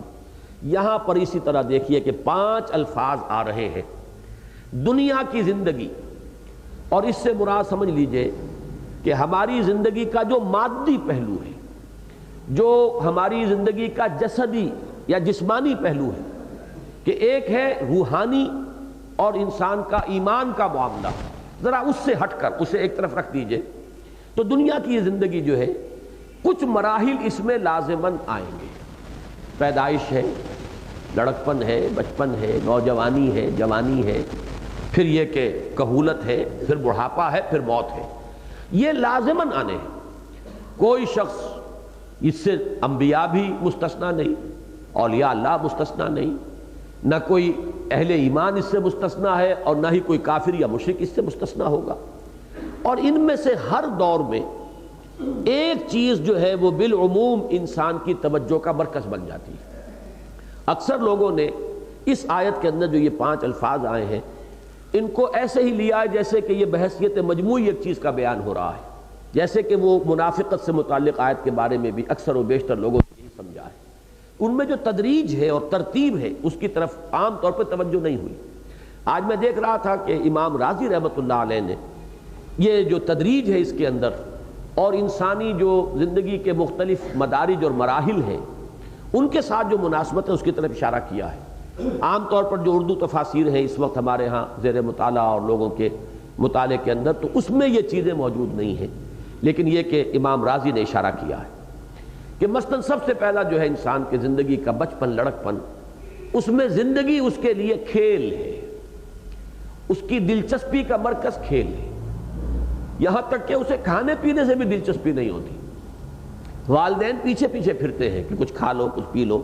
لیکن یہ کہ انہیں تو اگر دلچسپی ہے تو کھیل ہے ان کا، اور وہ کھیل بھی بڑا معصومیت والا کھیل ہوتا ہے، اس میں کوئی لذت نہیں ہوتی، اس میں کوئی نفسانیت نہیں ہوتی، اس میں کوئی غفلت والا پہلو نہیں ہوتا، معصوم کھیل۔ تو ایک مرحلہ زندگی کا وہ ہے اعلموا انما الحیات الدنیا لعب۔ اب ذرا اس سے آگے جب ایک نوجوانی کا دور شروع ہوتا ہے تو اب کھیل نرا کھیل نہیں رہتا، اس میں کچھ نہ کچھ سینشول گریٹیفیکیشن، کچھ تلذذ، کچھ نفسانیت، جس کے لیے لہو کا لفظ آیا ہے۔ لہو وہ شے کہ جو گم کر دے، غافل کر دے، انسان کو لذتوں کے اندر مبتلا کر دے۔ وہ جو علامہ اقبال کا شعر ہے کہ کافر کی یہ پہچان کے آفاق میں گم ہے، تو یہ جو مادہ ہے اس کا، اس کے معنی ہے غافل کر دینے والی شے۔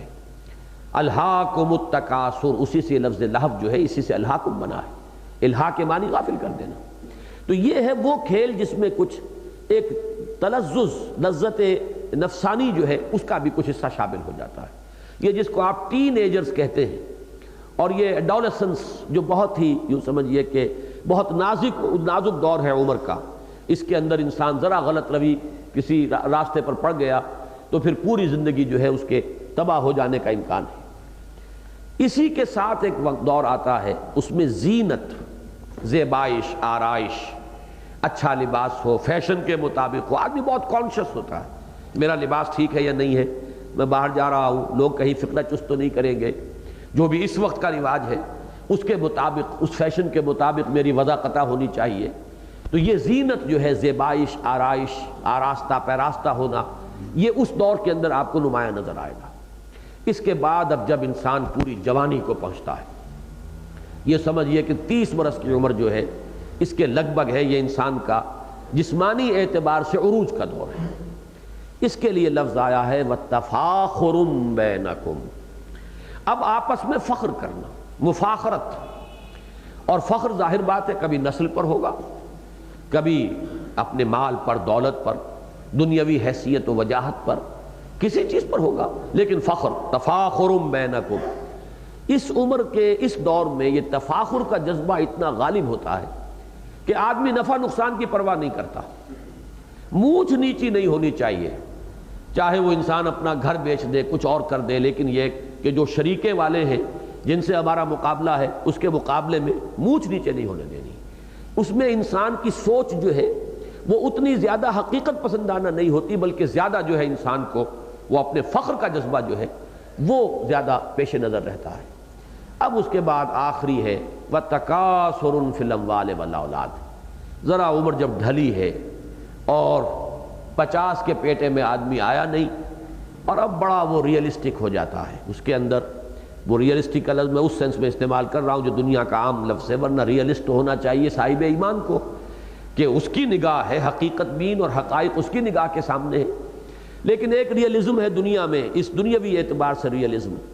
جس کو آپ ورلڈلی وائز کہتے ہیں۔ کچھ لوگ ایسے ہوتے ہیں دنیاوی اعتبار سے وہ بڑے سمجھدار اور فہیم ہوتے ہیں، اگرچہ آخرت کی انہیں کوئی فکر نہیں اور عقبہ سے انہیں کوئی سروکار نہیں۔ تو یہ ورلڈلی وزڈم جو ہے یہ جب آتی ہے تو اب آدمی بڑا کیلکولیٹنگ مائنڈ کا ہوتا ہے۔ مونچھ نیچی ہونی تو دوسری بات ہے، سرے سے وہ مونڈ دی جائے کوئی پرواہ نہیں، لیکن مال ہاتھ سے نہیں جانا چاہیے۔ اب انسان کا انداز یہ ہو جاتا ہے وَتَكَاثُرٌ فِي الْأَمْوَالِ وَالْأَوْلَادِ، مال اور اولاد کی بہتات، اور بہتات میں ایک دوسرے سے آگے نکلنا،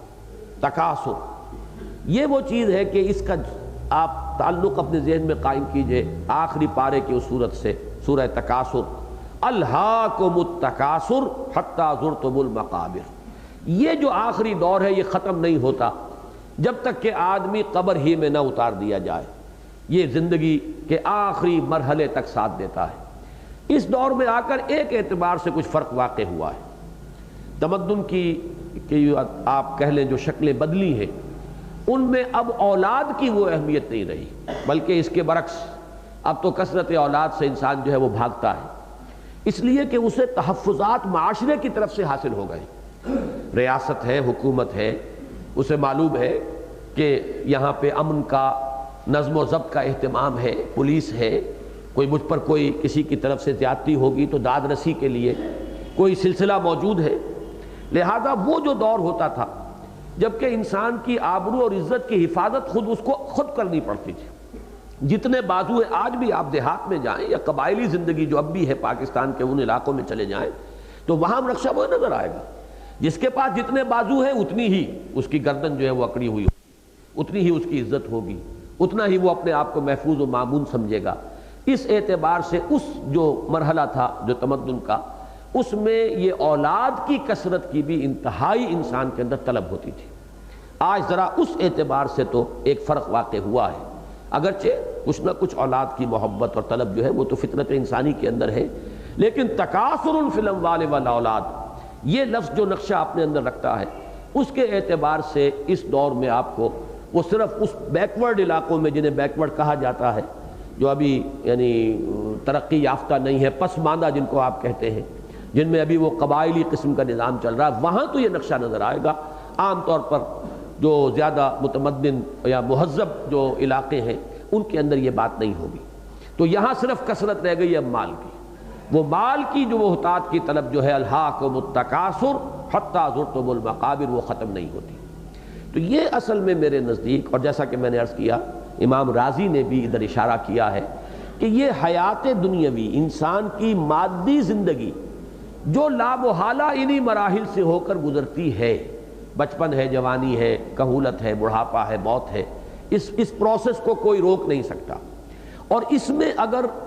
حقیقت بین نگاہ نہیں ہوئی، آخرت اگر انسان کی منزل نہیں بنی، تو پھر یہی چیزیں ہوں گی کہ جن پر انسان کی توجہ جو ہے وہ اٹک کر رہ جائے گی، اور انہی چیزوں میں یوں سمجھیے کہ پھر انسان خود زندگی بسر نہیں کرتا، زندگی اس کو بسر کرتی ہے۔ زندگی انسان کو بسر کر رہی ہوتی ہے بجائے اس کے کہ انسان زندگی کو بسر کرے۔ انسان تو زندگی اس وقت بسر کر رہا ہوتا ہے جب وہ ذرا بالا تر سطح پر ہو، اس نے زندگی کا کوئی ہدف معین کیا ہو، کوئی اس کی منزل ہو، اس منزل کو اپنے پیش نظر رکھ کر چل رہا ہو۔ جیسے کہ 29ویں پارے کی جو پہلی صورت ہے سورۃ الملک، اس میں نقشہ کھینچا گیا ہے، افمن یمشی مکبا علی وجہہ اہدی امن یمشی سویا علی صراط مستقیم۔ ایک وہ شخص ہے جو سیدھا چل رہا ہے صراط مستقیم پر، اس کی نگاہ اپنی منزل پر گڑی ہوئی ہے۔ ایک وہ ہے جو پیٹ کے بل گھسٹ رہا ہے۔ تو در حقیقت جو لوگ محض حیوانی سطح پر زندگی بسر کرتے ہیں وہ پیٹ کے بل گھسٹ رہے ہوتے ہیں۔ ان کو زندہ رکھے ہوئے ہیں ان کے صرف اینیمل انسٹنکٹس۔ جس طرح کہ حیوان زندہ رہتا ہے اسی طریقے سے انسان زندگی کو گزار رہا ہے، یا جیسا کہ میں نے عرض کیا زندگی انہیں گزار رہی ہے۔ البتہ جن کا ہدف بن گیا ہو، آخرت ان کی منزل ہے، وہ اپنی نگاہ جو ہے اس پر جمائے ہوئے آگے بڑھ رہے ہوں۔ یہ ہے ان لوگوں کے مانند جو کسی صراط مستقیم پر چل رہے ہو، سیدھے کھڑے ہوئے، ان کی نگاہ اپنی منزل پر جمی ہوئی۔ اگر یہ شکل نہیں ہے تو پھر یہ ہوگا اعلموا انما الحیات الدنیا لعب ولہو وزینۃ وتفاخر بینکم وتکاثر فی الاموال والاولاد۔ اب اس کی تمثیل ہے، بہت پیاری ہے، اور یہی تمثیل ثابت کرتی ہے اصل میں کہ اس آیت میں جو یہ مدارج آئے ہیں یہ وہی سائیکل ہے۔ ہیومن لائف جو ہے اس کا جو مادی پہلو ہے اس کی یہ سائیکل ہے جس کو بیان کیا گیا ہے۔ جس طریقے سے کہ یہ جو اینیمل کنگڈم ہے اسی کے طریقے سے یہ پلانٹ کنگڈم کے اندر ایک سائیکل ہے جو چلتا ہے۔ وہ سائیکل چھوٹا ہے، چند مہینے کے اندر اس کا ایک چکر جو ہے مکمل ہو جاتا ہے۔ کمثل غیث، جیسے کہ مثال ہے بارش کی۔ بارش ہوئی، اعجب الکفار نباتہ، بڑی بھلی لگی کاشتکار کو یا کفار کو اس کی رویدگی۔ اب یہاں پر لفظ کفار کے بارے میں عرض کر دوں کہ اکثر و بیشتر حضرات کی رائے تو یہ ہے کہ اس سے مراد ہے کاشتکار، اس لیے کہ لفظ کفر کا اصل مفہوم ہے کسی چیز کو دبا دینا، چھپا دینا، اور کاشتکار بھی زمین میں بیج کو دباتا ہے، چھپاتا ہے، اس لیے اس کو بھی کفار کا لفظ جو ہے اس کا اطلاق ہوا اس پر۔ اسی طرح مثلا چونکہ کسان جو ہے اپنے ہل کی نوک سے دھرتی کے سینے کو چیرتا ہے، پھاڑتا ہے، تو فلاح یفلح کے معنی ہے پھاڑنا، کاٹنا، توڑنا، تو فلاح کہا گیا کسان کو، فلاح، جیسے کہ جس طرح کہ وہ اپنے ہل کی نوک سے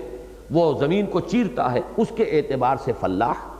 بیج کو زمین میں دباتا ہے اس کے اعتبار سے کفار، دبانے والا، چھپانے والا۔ بالکل اسی طرح جیسے آپ نے سنا ہوگا کہ عربی زبان میں شعر کے لیے 5000 الفاظ ہیں، وہ الفاظ اسی طرح بنتے ہیں کہ اس کے جو اوصاف ہیں ان میں سے ایک ایک وصف کے حوالے سے اس کے لیے کوئی ایک نام متعین کر دیا جائے۔ اب تلوار کے لیے ان کے ہاں بے شمار الفاظ ہوں گے، تلوار کے جو اوصاف ہوں گے عمدہ سے عمدہ ان کے حوالے سے ان کے نام رکھے جائیں گے۔ اسی طریقے سے لفظ کفار کا مفہوم جو ہے لیا گیا ہے کاشتکار، کسان، یعنی کسان نے بڑی محنت کی تھی، ہل چلایا تھا، بیج ڈالے تھے، اب یہ ہے کہ وہ منتظر تھا باران رحمت کا۔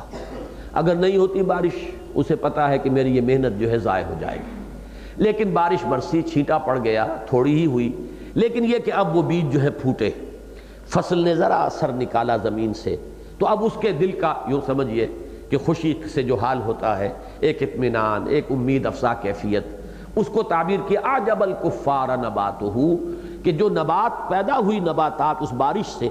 اس سے دل باغ باغ ہو گیا کاشتکار کا۔ بعض حضرات کے نزدیک یہاں لفظ کفار عام معنی میں رکھا جائے گا کہ در حقیقت یہ جو غفلت میں زندگی بسر کر رہے ہیں چونکہ انہی کے لیے تمثیل دی جا رہی ہے، تو یہاں پر بھی لفظ کفار ہی کا جو ہے اطلاق اس معنی میں کہ جن کی حقیقت پر نگاہ نہیں ہے اور جو اس دنیا ہی میں الجھ کر رہ گئے ہیں، وہ ان کے لیے یہ لفظ استعمال کیا جا رہا ہے، لیکن میری رائے جو ہے وہ پہلی رائے ہی کے حق میں ہے۔ کمثل غیث اعجب الکفار نباتہ ثم یہیج، حاج یہیجو، کسی چیز کا پوری قوت اور شدت پکڑ لینا، اسی سے لفظ ہیجان بنا ہے۔ میں نے کئی مرتبہ عرض کیا ہے فعلان کے وزن پر کسی بھی شے کے اندر ایک طوفانی کیفیت، جوش و خروش،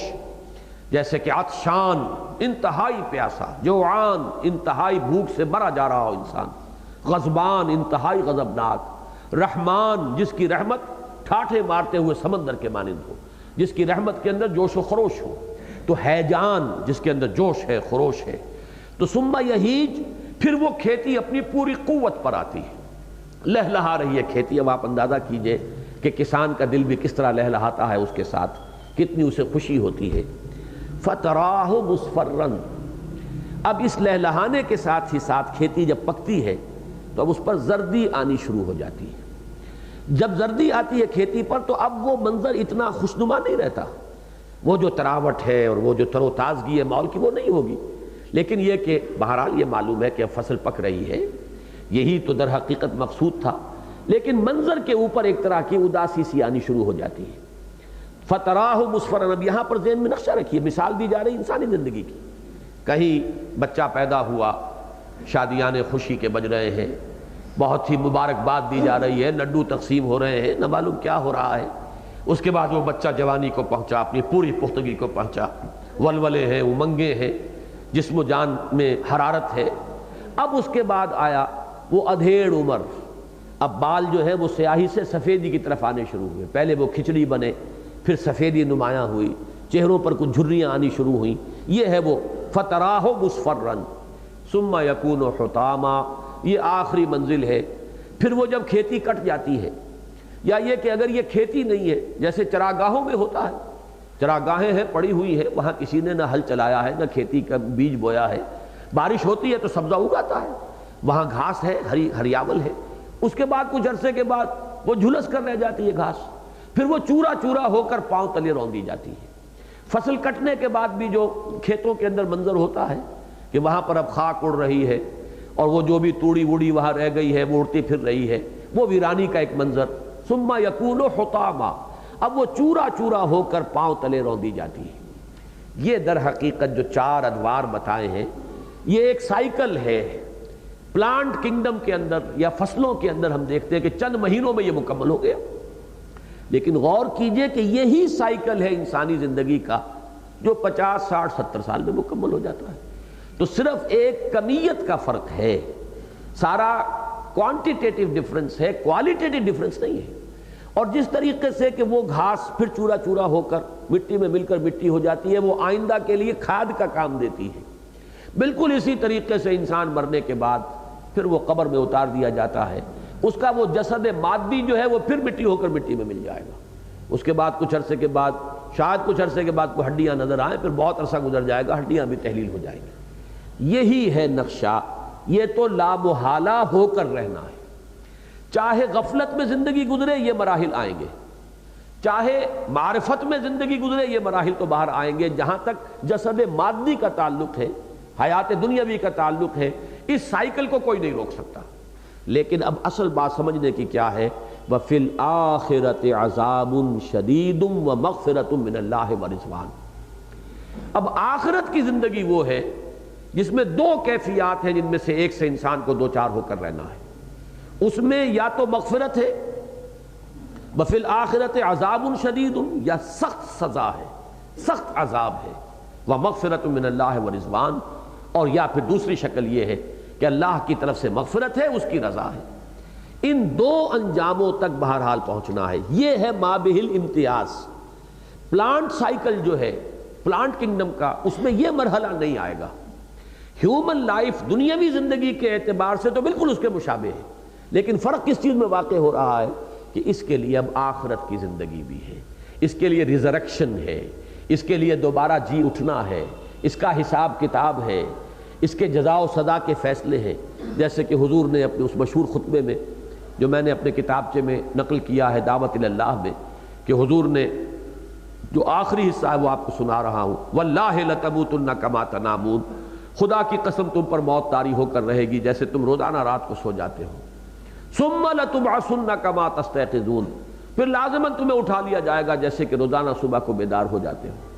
ثُمَّ لَتُحْسَبُنَّ بِمَا تَعْمَلُونَ، اور پھر لازماً تمہارا حساب کتاب ہوگا جو اعمال تم کر رہے ہو ان کا، ثُمَّ لَتُجْزَوُنَّ بِالْإِحْسَانِ إِحْسَانًا وَبِالسُّوءِ سُوءًا، پھر لازماً تمہیں بدلہ مل کر رہے گا، بھلائی کا بھلا بدلہ، برائی کی بری سزا۔ وَإِنَّهَا لَجَنَّةٌ أَبَدًا أَوْ لَنَارٌ أَبَدًا، اور وہ یا تو جنت ہے ہمیشہ ہمیش کے لیے، اور یا آگ ہے ہمیشہ ہمیش کے لیے۔ وہی نقشہ یہاں ہے، وَفِي الْآخِرَةِ عَذَابٌ شَدِيدٌ وَمَغْفِرَةٌ مِّنَ اللَّهِ وَرِضْوَانٌ۔ وَمَا الْحَيَاةُ الدُّنْيَا إِلَّا مَتَاعُ الْغُرُورِ، اور نہیں ہے دنیا کی زندگی. الحیات الدنیا یہ مرکب توصیفی ہے، صفت موصوف. الحیات الدنیا، دنیا مؤنث ہے ادنا کا، ادنا ہم بولتے ہیں قریب ترین، ادنا قریب ترین، دنیا اس کا مؤنث ہے. قریب کی زندگی یہ موجودہ زندگی، حاضر زندگی، نقد زندگی، اور وہ عقبہ ہے. عقبہ جو ہے وہ پچھلی زندگی ہے یا آخرہ ہے، اس کو جو بھی آپ چاہیں لفظ دیں،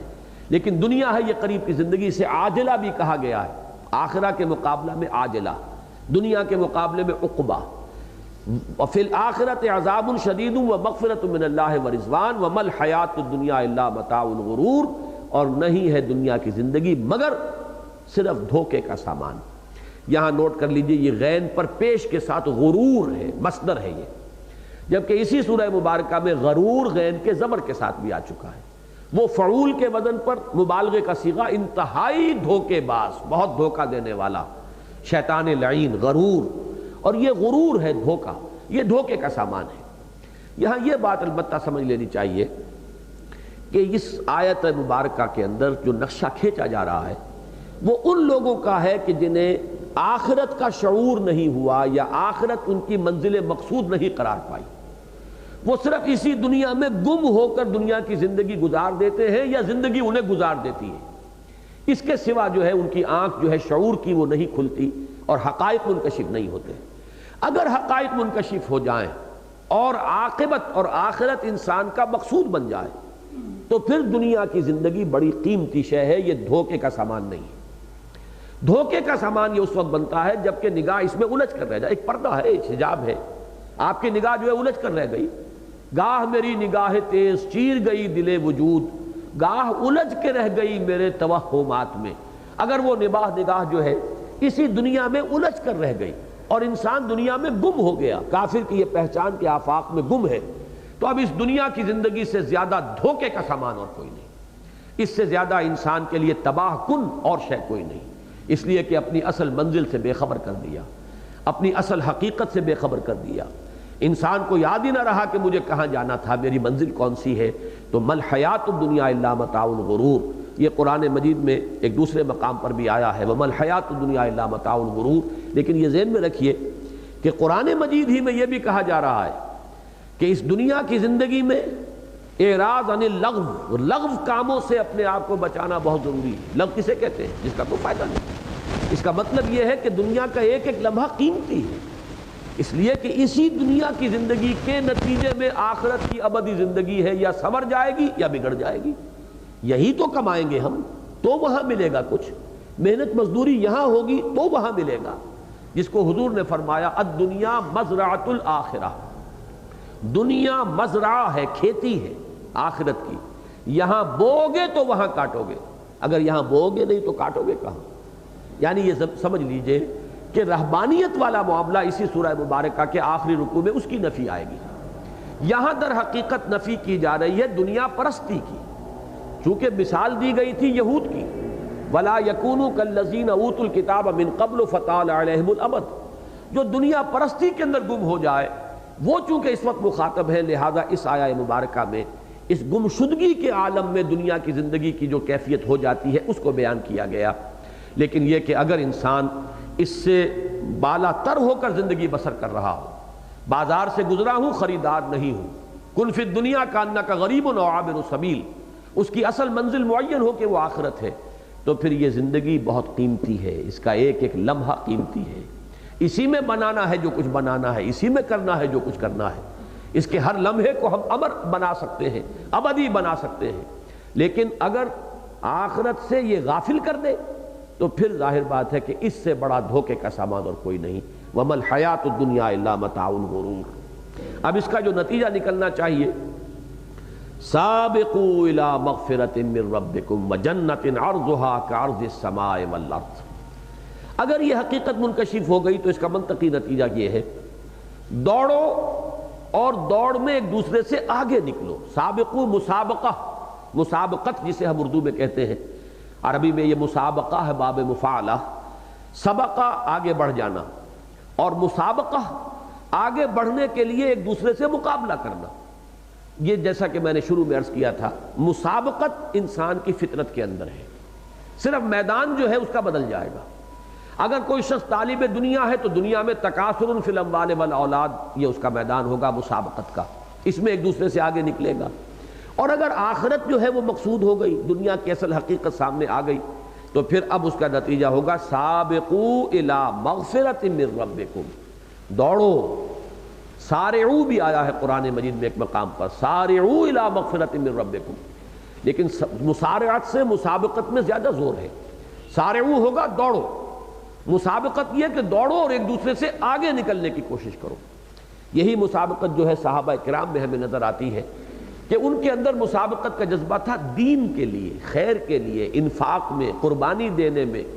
جہاد میں آگے بڑھنا، زیادہ سے زیادہ سرفروشی کرنا، زیادہ سے زیادہ خطرے کی جگہ پر جا گھسنا، یہ مسابقت تھی ان کی۔ جیسے کہ حضرت عمر کا واقعہ آتا ہے کہ جب غزوہ تبوک کے موقع پر حضور نے دعوت دی کہ اب ضرورت ہے جیش کی تیاری کے لیے کچھ پیسہ چاہیے، مال و اسباب فراہم کرنا ہے، تو حضرت عمر فرماتے ہیں کہ اس زمانے میں اتفاقاً میرے پاس کافی پیسہ تھا، تو میں نے سوچا کہ اس موقع پر تو میں ابو بکر سے بازی لے جاؤں گا، لہذا جو کچھ میرے پاس تھا، یہ بات بھی سمجھ جانے کی ہے کہ یہ کیوں کہا کہ اس وقت میرے پاس بہت پیسہ تھا، کہ اصل میں تاجر پیشہ جو لوگ ہیں وہ اس کو جانتے ہیں کہ اکثر و بیشتر پیسہ جو ہے لگا ہوتا ہے، پیسہ تو ہے لیکن یہ کہ اویلیبل کیش نہیں ہے، کہیں لگا ہوا ہے، لین دین کے اندر ہے۔ تو حضرت عمر فرماتے ہیں، اور پھر یہ کہ تجارت میں اونچ نیچ ہوتی رہتی ہے، کبھی نقصان ہو گیا تو آدمی جو ہے وہ اس کو اپنی روٹی کے لالے پڑے ہوئے ہیں، اور کبھی وارے نیارے ہو گئے تو اس کے پاس بہت سا پیسہ جمع ہو گیا۔ تو حضرت عمر فرماتے ہیں کہ اس وقت اتفاق سے میرے پاس بہت دولت ہے، تو میں نے یہ سوچا کہ میں اس موقع پر تو ابو بکر سے بازی لے جاؤں، لہذا میں نے یہ کیا کہ جو کچھ میرے پاس تھا نصف کیا، آدھا اپنے گھر والوں کے لیے رکھ لیا اور آدھا لا کے پیش کر دیا۔ حضرت ابو بکر جب تشریف لائے یا حاضر ہوئے خدمت نبوی میں، تو اب ان کے پاس جو کچھ تھا وہ لا کر انہوں نے ڈال دیا۔ بہرحال اس وقت حضرت عمر فرماتے ہیں کہ مجھے یہ محسوس ہو گیا کہ ابو بکر سے بازی لے جانا ممکن نہیں ہے۔ حضور نے پوچھا بھی کہ تم نے گھر والوں کے لیے بھی کچھ چھوڑا؟ فرمایا نہیں، اللہ اور اس کے رسول کا نام کچھ نہیں چھوڑا۔ تو یہ ایک جذبہ ہے، اس میں یہ کہ کمیت کی اتنی اہمیت نہیں ہے جتنی کہ وہ جذبہ کہ انسان کس حالت میں کیا کر رہا ہے۔ کوانٹٹی اپنی جگہ پر ہے، ایک علیحدہ شے ہے، لیکن یہ کہ ایک شخص کے پاس اگر 10 روپے تھے اور اس نے 10 روپے پیش کر دیے، اور ایک شخص کے پاس 100 روپے تھے اور اس نے 20 روپے پیش کیے، تو ظاہر بات ہے کہ ویسے تو 20 10 کے مقابلے میں زیادہ ہیں، لیکن جس نے 10 میں سے 10 دے دیے، ظاہر بات ہے کہ اس کا مقابلہ وہ 100 میں سے 90 بھی دے دے گا تو اس کا مقابلہ نہیں کر سکتا۔ تو یہ ہے وہ مسابقت کا جذبہ کہ جو صحابہ کرام میں پیدا ہوا، وہ تھا اس میدان میں انفاق اور قتال اور جان اور مال کا کھپانا، اس میں ایک دوسرے سے آگے نکلنا۔ سابقوا الی مغفرۃ من ربکم وجنۃ عرضها کعرض السماء والارض، لپکو، دوڑو، مقابلہ کرو، ایک دوسرے سے آگے نکلو اپنے رب کے مغفرت کے حصول کے لیے اور اس جنت کے حصول کے لیے جس کا پھیلاؤ آسمان اور زمین جتنا ہے۔ یہ متشابہات میں شمار ہوگا یہ ٹکڑا اس آیت کا کہ اس کی کوئی حقیقت اس وقت ہماری سمجھ میں نہیں آ سکتی۔ اول تو آسمان اور زمین کا پھیلاؤ کتنا ہے ہمیں یہی پتہ نہیں ابھی تک، پھر یہ کہ آسمان جو اس وقت کا بھی ہمارا علم فلکیات ہے، اس کے اعتبار سے وہ 7 آسمانوں کا کیا اطلاق ہم کریں گے یہ ابھی تک کوئی معین نہیں ہے۔ ہو سکتا ہے کہ ہمارا علم آگے بڑھے تو وہ حقیقت کچھ اور نکھر کر سامنے آئے، لیکن یہ کہ اس وقت ہمیں اجمالاً ان الفاظ پر یقین رکھنا ہوگا۔ اور یہاں پر یہ بھی نہ سمجھیے کہ صرف ایک آسمان کا ذکر ہے، بلکہ دوسرے مقام پر سورہ آل عمران میں ارضها السماوات والارض جمع کا صیغہ بھی آیا ہے، آسمانوں اور زمین جتنا پھیلاؤ ہے جنت کا۔ تو یہ اس کی وسعت کا ایک تصور ہے جو ہماری زبان میں جو بھی الفاظ ہو سکتے ہیں اس کے حوالے سے اللہ تعالیٰ نے وہ تصور ہمیں دیا ہے، اس لیے کہ ظاہر بات ہے کہ کلام اللہ کا ہے، لیکن یہ الفاظ جو ہیں جو ہمیں سمجھانے کے لیے جو استعمال ہوئے وہ تو ہماری زبان کے ہیں، ان کی محدودیت جو ہے وہ اپنی جگہ پر مسلم ہے۔ تو بہرحال اس وقت اس کا حقیقی مفہوم ہماری سمجھ میں نہیں آ سکتا۔ معلوم یہ ہو گیا کہ بہت وسعتیں اس کی پہنائیاں ہیں، جن میں کہ فرق مراتب کے ذکر میں بھی یہ بات آئی ہے جو میں نے کئی مرتبہ آپ کو سنائی کہ حضور نے فرمایا کہ وہاں پر درجوں کا جو فرق ہوگا تو نچلے درجے کا جنتی اپنے سے اوپر والے جنتی کو ایسے دیکھے گا جیسے تم زمین پر بیٹھ کر آسمان کو دیکھتے ہو اور ستاروں کو دیکھتے ہو۔ اب یہ بھی ظاہر بات ہے کہ ایک ایک تصور دینا مقصود ہے، ہم اس کو اس طریقے سے جو ہے اس کی کل حقیقت جو ہے اس کو اپنے ذہن کی گرفت میں نہیں لا سکتے۔ اصل بات کیا ہے؟ دوڑو لب کو اللہ کی مغفرت اور اس جنت کے حصول کے لیے۔ اعدت للذین آمنوا باللہ ورسلہ، جو تیار کی گئی ہے، اعداد، کسی چیز کو خوب تیار کرنا، اس کو آراستہ پیراستہ کرنا، اسے سجانا، اس کے لیے تمام جو اہتمام ہے وہ کرنا۔ اعدت، وہ جنت تیار کی گئی ہے، اللہ تعالیٰ نے اپنی عنایت اور اپنی محبت کے ساتھ اپنے اہل ایمان بندوں کے لیے اس جنت کو سجایا ہے، آراستہ پیراستہ کیا ہے۔ اعدت للذین آمنوا باللہ ورسلہ، وہ لوگ جو ایمان لائے اللہ پر اور اس کے رسولوں پر۔ ذالک فضل اللہ یؤتیہ من یشاء، اور یہ اللہ کا فضل ہے، یہ لفظ ہے جو بہت اہم ہے۔ جنت کے بارے میں قرآن مجید نے جو حقیقت ہمیں بتائی ہے وہ یہ ہے کہ کوئی شخص بھی یہ نہ سمجھے کہ وہ محض اپنے عمل سے جنت کا مستحق ہو جائے گا۔ اب اس کی دوسری انتہا بھی ہے کہ عمل سے انسان بالکل بے تعلق ہو جائے، یہ دوسری انتہا ہے۔ اور ایک ہے یہ انتہا ہے کہ یہ سمجھے کہ میرا استحقاق جنت پر ہو جائے گا اپنے عمل کے بدولت، اس لیے کہ اللہ کے احسانات اتنے بے پایاں ہیں کہ انسان اگر اس کے ساتھ حساب کتاب جوڑے تو اپنا عمل کچھ بھی نظر نہیں آئے گا، بڑے سے بڑا عمل بھی نظر نہیں آئے گا۔ حضور کی حدیث یہ ہے کہ کوئی شخص جنت میں داخل نہیں ہو سکے گا جب تک کہ اللہ کی رحمت اس کی دستگیری نہ فرمائے۔ تو کسی صحابی نے پوچھ لیا، بڑی ہمت کا معاملہ کیا، حضور سے پوچھ لیا کہ حضور کیا آپ بھی؟ آپ نے فرمایا ہاں میں بھی۔ الا ان یتغمدنی ربی برحمتہ، الا یہ کہ اللہ اپنی رحمت سے مجھے ڈھانپ لے۔ تو معلوم یہ ہوا کہ جب حضور یہ فرما رہے ہیں صلی اللہ علیہ وسلم تو بہرحال ہم اپنے اوپر تو قیاس نہ کریں،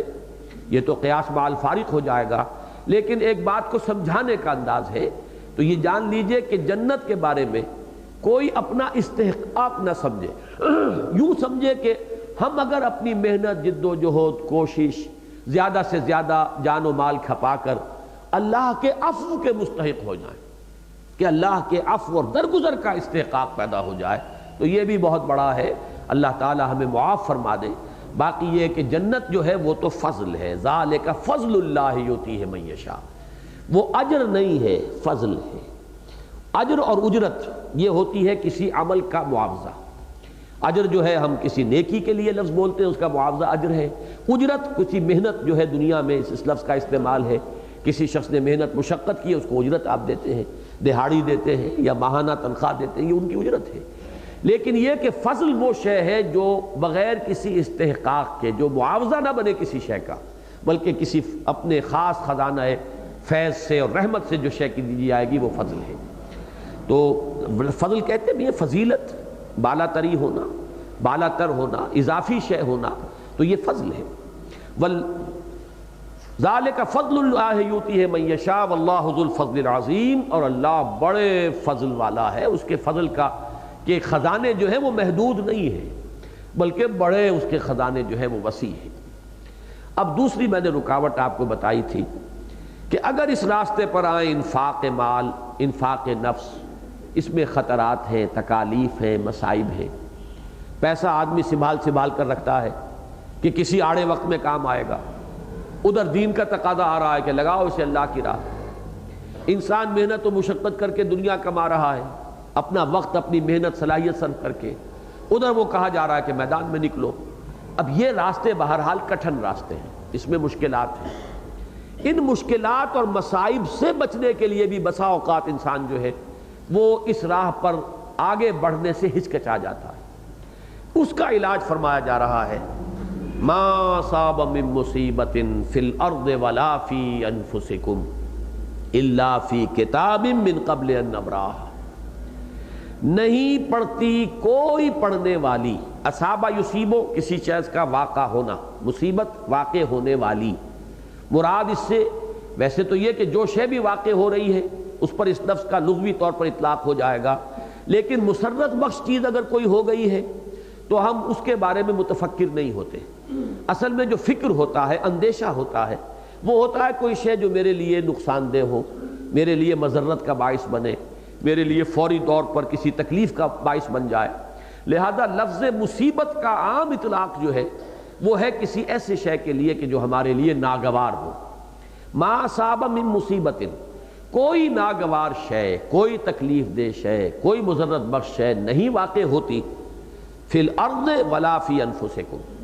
نہ زمین میں نہ تمہاری جانوں میں۔ یہ مصائب مشکلات جو ہے دونوں طرح کی ہیں۔ دنیا میں کوئی زلزلہ آ جائے، مصیبت آ جائے، سیلاب آ جائے، اس سے کوئی تکلیف آئے اور نقصان ہو جائے، یا اور کہیں آگ لگ گئی ہے اس سے کوئی بڑا نقصان ہو گیا ہے، یا کوئی وبا پھیل گئی ہے، اسی طریقے سے فی انفسہم بیماری آ گئی ہے، کوئی جان اور مال کا ضیاع جو ہے انسان کے ذاتی سطح پر کوئی ہو گیا ہے، تو کوئی تکلیف، کوئی مصیبت، کوئی آزمائش، کوئی مضرت بخش چیز، کوئی تمہارے لیے ناگوار کیفیت، چاہے وہ عمومی ہو فی الارض ولا فی انفسکم، خاص ذاتی طور پر تمہاری جان پر بنائے، الا فی کتاب من قبل ان نبراہا، مگر یہ کہ وہ ایک کتاب میں درج ہے اس سے پہلے کہ ہم اسے ظاہر کریں۔ یہ کتاب کون سی ہے؟ کتاب علم الہی۔ اللہ کے علم میں ہے ہر شے جو اس کائنات میں وقوع پذیر ہوئی،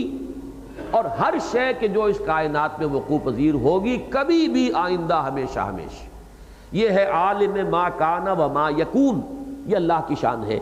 جو کچھ ہوا اور جو کچھ کے ہوگا اس کے علم میں ہے۔ یہ علم الہی کو ایک ریکارڈ کی حیثیت سے یہاں پر اس کا تعارف کرایا جا رہا ہے۔ اس علم الہی میں وہ شے موجود ہے، اسی کو ہم نوشتہ تقدیر بھی کہتے ہیں۔ لیکن تقدیر سے جو تاثر پیدا ہو جاتا ہے ذہنوں میں کہ جیسے کہ اس کا مطلب ہے جبر، تقدیر ہے تو لازماً ہو کر رہے گا۔ ایک اعتبار سے وہ بات صحیح ہے کہ اس کے اندر لازمی وقوع تو اس کا ہے، لیکن اس کے یہ معنی نہیں ہے کہ اس میں ہماری کوئی ذمہ داری نہیں ہے، یا ہمارا کوئی اختیار نہیں ہے، یا ہمارے کسی چوائس کو کوئی دخل نہیں ہے۔ ایک مصیبت ہے جو مجھ پر آئی ہے، فرض کیجئے کسی شخص نے مجھ پر زیادتی کی، اس کے لیے یہ کسب ہے، اس نے جان بوجھ کر وہ معاملہ کیا ہے، مجھے تکلیف پہنچائی ہے، مجھ پر ظلم کیا، وہ کسب ہے۔ میرے لیے یہ اللہ تعالیٰ کی طرف سے ایک شے ہے کہ جو آ گئی ہے، اس لیے کہ اگر اللہ کا اذن نہ ہوتا تو وہ لاکھ میری برائی کرتا اور میری کوشش کرتا مجھے نقصان پہنچانے کی، وہ مجھے نقصان نہیں پہنچا سکتا تھا۔ ایک شخص آپ کو ایم کر رہا ہے، گولی چلا رہا ہے، گولی اس نے چلائی، وہ اس کا کسب ہے، اس نے غلط چلائی تو اللہ کے یہاں اسے جواب دہی کرنی پڑے گی، لیکن وہ گولی آپ کو نہیں لگ سکتی اگر اللہ کا اذن نہ ہو۔ لہذا اگر آپ کو آ کر لگی ہے تو یہ کہا جا سکتا ہے کہ یہ اللہ کی طرف سے آئی ہے۔ یہ ہے در حقیقت وہ متوازن نقطہ نظر کہ ایک کام ہم کر رہے ہیں، ہماری ذمہ داری، ہمارا چوائس ہے، لیکن وہ کام ہم نہیں کر پائیں گے اگر اذن رب نہ ہو۔ آپ جانا چاہتے ہیں، چلنا چاہتے ہیں، مسجد کی طرف جانا چاہتے ہیں، اس چلنے کے اندر آپ کے جسم کے اعضاء ہیں، وہ اعضاء بھی اللہ کے کنٹرول میں ہیں۔ آپ زمین کو دھکیلتے ہیں، زمین آپ کو دھکیلتی ہے، زمین آپ کو نہ دھکیلے تو آپ نہیں چل پائیں گے، آگے نہیں بڑھ سکیں گے۔ پوری کائنات جو ہے جب آپ کے ساتھ سازگاری اختیار کرتی ہے تب آپ کوئی کام کر سکتے ہیں۔ لہذا ارادے کی حد تک تو ہمارا ہے، لیکن اس فعل کی تخلیق بالفعل جو ہوتی ہے وہ اللہ تعالیٰ ہی کی طرف اس کی نسبت ہے۔ تو اس اعتبار سے اس کائنات کے اندر جو ہو رہا ہے وہ اللہ کی طرف سے، لیکن اس کے یہ معنی نہیں ہے کہ ہمارا اس میں کوئی چوائس نہیں یا ہماری کوئی ذمہ داری نہیں۔ دوسری بات جو سمجھنے کی ہے وہ یہ ہے کہ ایک ہے پری ڈیسٹینیشن، پہلے سے کسی چیز کے لیے یہ تعین کہ وہ شخص یہ کرنے پر مجبور ہے، اور ایک ہے پری نالج، پہلے سے یہ معلوم ہونا کہ یہ شخص یہ کرے گا۔ ان دونوں میں فرق کرنا چاہیے۔ سادہ سی مثال جو ہے جس سے یہ بات سمجھ میں آ سکتی ہے وہ یہ ہے کہ آپ کسی بچے کے بارے میں اندازہ کرتے ہیں۔ ایک بچہ تھا، آپ نے اس کے کہیں قریب لا کر کوئی خوبصورت کھلونا رکھ دیا، آپ کا اندازہ ہے کہ فوراً متوجہ ہوگا، ادھر جائے گا۔ اس کے یہ معنی نہیں ہے کہ آپ کے جبر سے وہ گیا ہے، وہ بچے کا اپنا فعل ہے، وہ ادھر بڑھا ہے، اپنے ارادے سے بڑھا ہے۔ البتہ آپ کو معلوم تھا، آپ نے گیس کیا، آپ نے یہ ایک اندازہ لگایا کہ یہ بچہ اب ادھر متوجہ ہو جائے گا، اور آپ کا وہ گیس صحیح ہو گیا۔ اسی طریقے سے اللہ کو معلوم ہے، اس نے ہمیں آزادی دی ہے، اما شاکرا و اما کفورا، اس آزادی کو بروئے کار لا کر استعمال کر کے ہم ادھر جاتے ہیں یا ادھر جاتے ہیں، یہ فعل ہمارا ہے، لیکن اللہ کے علم میں ہے کہ ہم کدھر جائیں گے۔ اس کا جو علم ہے وہ در حقیقت جبر کو مستلزم نہیں ہے، پری نالج جو ہے وہ لازماً جبر کو مستلزم نہیں ہے۔ اس کو اچھی طرح سمجھ لینا چاہیے۔ جبریہ اور قدریہ کی بحث تو بڑی طویل ہے، لیکن یہاں اصل میں جس چیز کی طرف یہ میں نے بات اس لیے کر دی کہ اس کا ایک تعلق بن جاتا ہے اس بحث کے ساتھ ورنہ یہاں جو سلسلہ کلام ہے اس میں تو در حقیقت ان لوگوں کو جو اس وجہ سے رک جائیں کہ تکلیف دہ راستہ ہے، اس میں مصائب ہیں، اس میں مشکلات ہیں، انہیں یہ بتایا جا رہا ہے کہ مشکل اگر اللہ تعالیٰ کی طرف سے ہے تمہارے لیے تو وہ تو آ کر رہے گی۔ جیسے سورہ آل عمران میں فرمایا گیا کہ جن لوگوں کی موت کا وقت آ گیا تھا وہ چاہے وہ میدان کے اندر نہ جاتے، اپنے گھروں میں بھی ہوتے، فی بروج مشیدہ، وہ نہ صرف یہ کہ گھروں میں بلکہ قلعہ بند ہو جاتے، اور قلعے بھی بڑے حفاظت کا سامان کر دیا ہوتا، تب بھی موت کو تو اس وقت آ کر رہنا تھا۔ یہ صرف ایک حسرت انسان کے دل میں رہ جاتی ہے کہ فلاں جگہ گیا تو یہ مصیبت آ گئی، یا فلاں ہم نے کام کیا تو اس کا نتیجہ یہ نکلا۔ اللہ تعالیٰ کے ہاں ہر چیز جو ہے اس کے علم ازلی کے اندر ہر شے پہلے سے معین موجود ہے، یہ تو صرف اللہ تعالیٰ کی طرف سے اس شے کا اب ظہور ہو رہا ہے، یہ ظہور ہے اس کا، ورنہ علم خداوندی کے اندر وہ قدیمی طور پر ہمیشہ سے موجود ہے۔ ما اصاب من مصیبت فی الارض ولا فی انفسکم الا فی کتاب من قبل ان نبرأها۔ اب اس کا نتیجہ نکلنا چاہیے ان ذالک علی اللہ یسیر، یہ چیز اللہ پر بڑی آسان ہے۔ ہم اپنے علم کے اعتبار سے، جیسے میں نے بچے کی مثال دی ہے، اب اس کو ہم لاکھ گنا بھی کر لیں تب بھی وہ مثال جو ہے اللہ تعالیٰ کی مثال کے اوپر تو پوری طریقے سے منطبق نہیں ہوگی۔ لہذا ہم اپنی سوچ کے محدود پیمانوں میں اس چیز کو بڑی مشکل ہی سے یعنی ہم اس کا کوئی اندازہ کر سکتے ہیں، لیکن اللہ کی قدرت، اللہ کے علم کا تصور کرو، جس کے بارے میں کہ پہلا جو حصہ ہے سورہ مبارکہ کا، ہوا بکل شیء علیم یعلم ما یلج فی الارض وما یخرج منها وما ینزل من السماء وما یعرج فیها، یہ تمام جو آیات آ چکی ہیں تو اس سب کو ذہن میں رکھو، تو اللہ کے لیے یہ چیز بھاری نہیں ہے، مشکل نہیں ہے۔ اللہ کی صفات کا تصور کرو تو تمہیں ان چیزوں کے اوپر اعتماد حاصل ہو جائے گا اور اس پر تمہارا دل ٹھک جائے گا۔ ان ذالک علی اللہ یسیر، اس کا ایک نتیجہ نکلنا چاہیے، لیکن لا تاسوا علی ما فاتکم ولا تفرحوا بما آتاکم،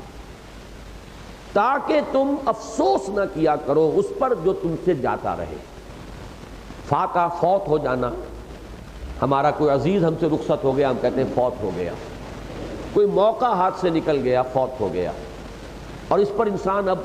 تلملاتا رہتا ہے، کف افسوس مل رہا ہے، اس کا دل جو ہے بجھ کر رہ گیا ہے، ہمت جواب دے گئی ہے، اس کیفیت کی طرف اشارہ کیا جا رہا ہے۔ لیکن لا تاسوا علی ما فاتکم، اگر کوئی شے جاتی رہی، کوئی عزیز فوت ہو گیا، کوئی موقع ہاتھ سے نکل گیا، کوئی مالی نقصان ہو گیا، مال جاتا رہا، تو اسے جانا ہی تھا، اور یہ کوئی اندھا بہرا مادہ نہیں ہے کہ جو اس کائنات کو چلا رہا ہو، یہ علیم اور بصیر اور خبیر اور حکیم ہستی ہے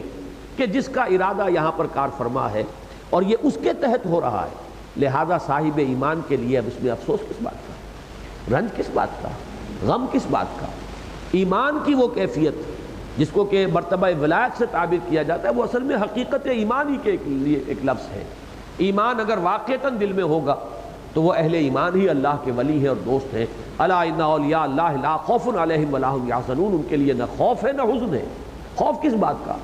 وہی ہوگا جو اللہ چاہے گا، جس کا اللہ کے ہاں سے اذن ہوگا، تو جو اللہ کی طرف سے آئے خرچ بعد آباد، ہم تو اس کے لیے تیار ہیں، سر تسلیم خم ہے جو مزاج یار میں آئے، اور وہی ہوا جو جس کا کہ اللہ نے فیصلہ کیا۔ تو جو اللہ کی طرف سے آیا ہے کہ ہر چے ساقی مارے قین الطافست، میرے پیمانے میں، میرے پیالے میں میرے ساقی نے جو ڈال دیا اس کا کرم ہے، اس کا فضل ہے۔ بظاہر کوئی چیز وقتی طور پر میرے لیے ایک ناگوار شے ہو سکتی ہے، لیکن اس میں بندہ مومن کو پھر مزید تسلی حاصل ہوتی ہے اس سے کہ ہم شارٹ سائٹڈ ہیں، ہماری نگاہ تو بہت کم فاصلے تک ہم دیکھتے ہیں، اللہ کی پلاننگ بڑی لمبی ہوتی ہے۔ ہو سکتا ہے فوری طور پر ایک شے تکلیف دہ ہو، لیکن ان دی لانگ رن وہ تمہارے لیے منفعت بخش ہو۔ فوری طور پر ایک شے جو ہے بڑی ہی منفعت بخش ہے، مسرت بخش ہے، آپ کو لذت حاصل ہو رہی ہے، لیکن یہ کہ انجام کار کے اعتبار سے وہ آپ کے حق میں سب میں قاتل بن رہی ہو۔ عسیٰ ان تکرہوا شیئا وہو خیر لکم وعسیٰ ان تحبوا شیئا وہو شر لکم واللہ یعلم وانتم لا تعلمون، ہو سکتا ہے تم کسی چیز کو ناپسند کرو درا حال ہے کہ وہ تمہارے لیے بہتر ہو، اور ہو سکتا ہے تم کسی چیز کو پسند کرو، نہ صرف پسند کرو، اس سے محبت کرو، اور حقیقت کے اعتبار سے وہ تمہارے لیے شر ہو۔ اللہ جانتا ہے، تم نہیں جانتے۔ اب یہ ایمانی کیفیات اگر حاصل ہو جائیں تو نتیجہ کیا نکلے گا؟ لِکَیْ لَا تَعْصَوْا عَلَىٰ مَا فَاتَکُمْ، افسوس نہ کیا کرو اس پر جو تم سے جاتا رہے، چھوٹ جائے، وَلَا تَفْرَحُوا بِمَا آتَاکُمْ، اور جو کچھ اللہ تمہیں دے دے اس پر اترایا نہ کرو، اس پر فرحت اور فرح کی کیفیت محسوس نہ کیا کرو۔ اب یہ دونوں الفاظ جو ہیں اس میں ایک احتیاط البتہ آپ اپنے ذہن میں رکھیے کہ ایک ہوتا ہے کسی بھی واقعے کا فوری ایک تاثر، وہ بربنائے طبع بشری بڑے سے بڑے انسان کو ہو سکتا ہے، یہاں تک کہ میں تو سیرت النبی کے ان واقعات کو بہت ہی عزیز رکھتا ہوں اور مجھے ان سے بڑی دلچسپی ہے۔ ہم جیسے لوگوں کے لیے اس میں بڑی تسلی کا سامان ہے کہ حضور کے صاحبزادے حضرت ابراہیم کا انتقال ہو رہا ہے اور حضور کی آنکھوں میں آنسو آ گئے۔ یہ اب اگر یہ واقعہ نہ ہوتا تو معلوم ہوتا کہ بہت ہی، اگر ہمیں کسی ایسے موقع کے اوپر کچھ صدمے کا احساس ہوتا تو بالکل ہی مایوسی ہم پر طاری ہو جاتی کہ یہ شے جو ہے یہ تو گویا کہ ایمان کے منافی ہے۔ ایمان کے منافی نہیں ہو سکتی وہ چیز کہ جو خود حضور صلی اللہ علیہ وسلم کے ہمیں معاملے میں نظر آ رہی۔ تو ایک ہے فوری تاثر، اس فوری تاثر پر پکڑ نہیں ہے، وہ ایمان کے منافی بھی نہیں۔ اس میں جو لوگ جنہوں نے فزیولوجی پڑھی ہے وہ بات کو اچھی طرح سمجھ سکتے ہیں کہ ایک انوالنٹری ایکشن ہوتا ہے، جیسے کہ آپ کا ہاتھ یہاں رکھا ہوا تھا، چیونٹی نے کاٹا، ہاتھ آپ کا ایک دم یوں آ گیا، اس میں آپ کے کسی ارادے کو دخل نہیں، آپ نے سوچ سمجھ کر یہ کام نہیں کیا ہے، یہ انوالنٹری غیر اختیاری معاملہ ہے، اس پر کوئی پکڑ نہیں ہوتی۔ تو بالکل اسی طرح کوئی فوری بات، کوئی فوری تاثر جو ہے، کوئی خوشی تھوڑی سی حاصل ہو گئی کسی معاملے میں، فرحت ہو گئی یا کسی شے پر کوئی تعصف ہو گیا، لیکن یہ سمجھ لینا چاہیے کہ اگر ان چیزوں میں پائیداری ہوگی،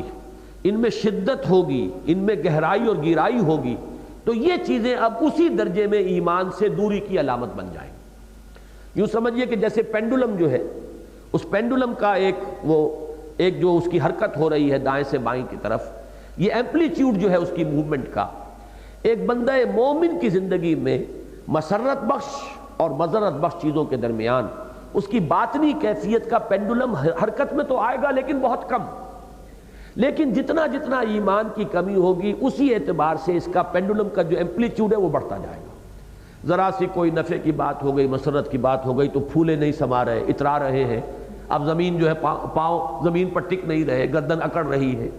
اور ذرا سی کوئی افسوس کی بات ہو گئی تو دل بجھ کر رہ گیا ہے، ہمت جواب دے گئی ہے، کمر ٹوٹ گئی ہے۔ یہ جتنا ان دونوں کیفیات کے مابین فصل ہوگا اتنا ہی یوں سمجھیے کہ حقیقت پر نگاہ نہیں ہے بلکہ مظاہر اور ظواہر پر نگاہ ہے۔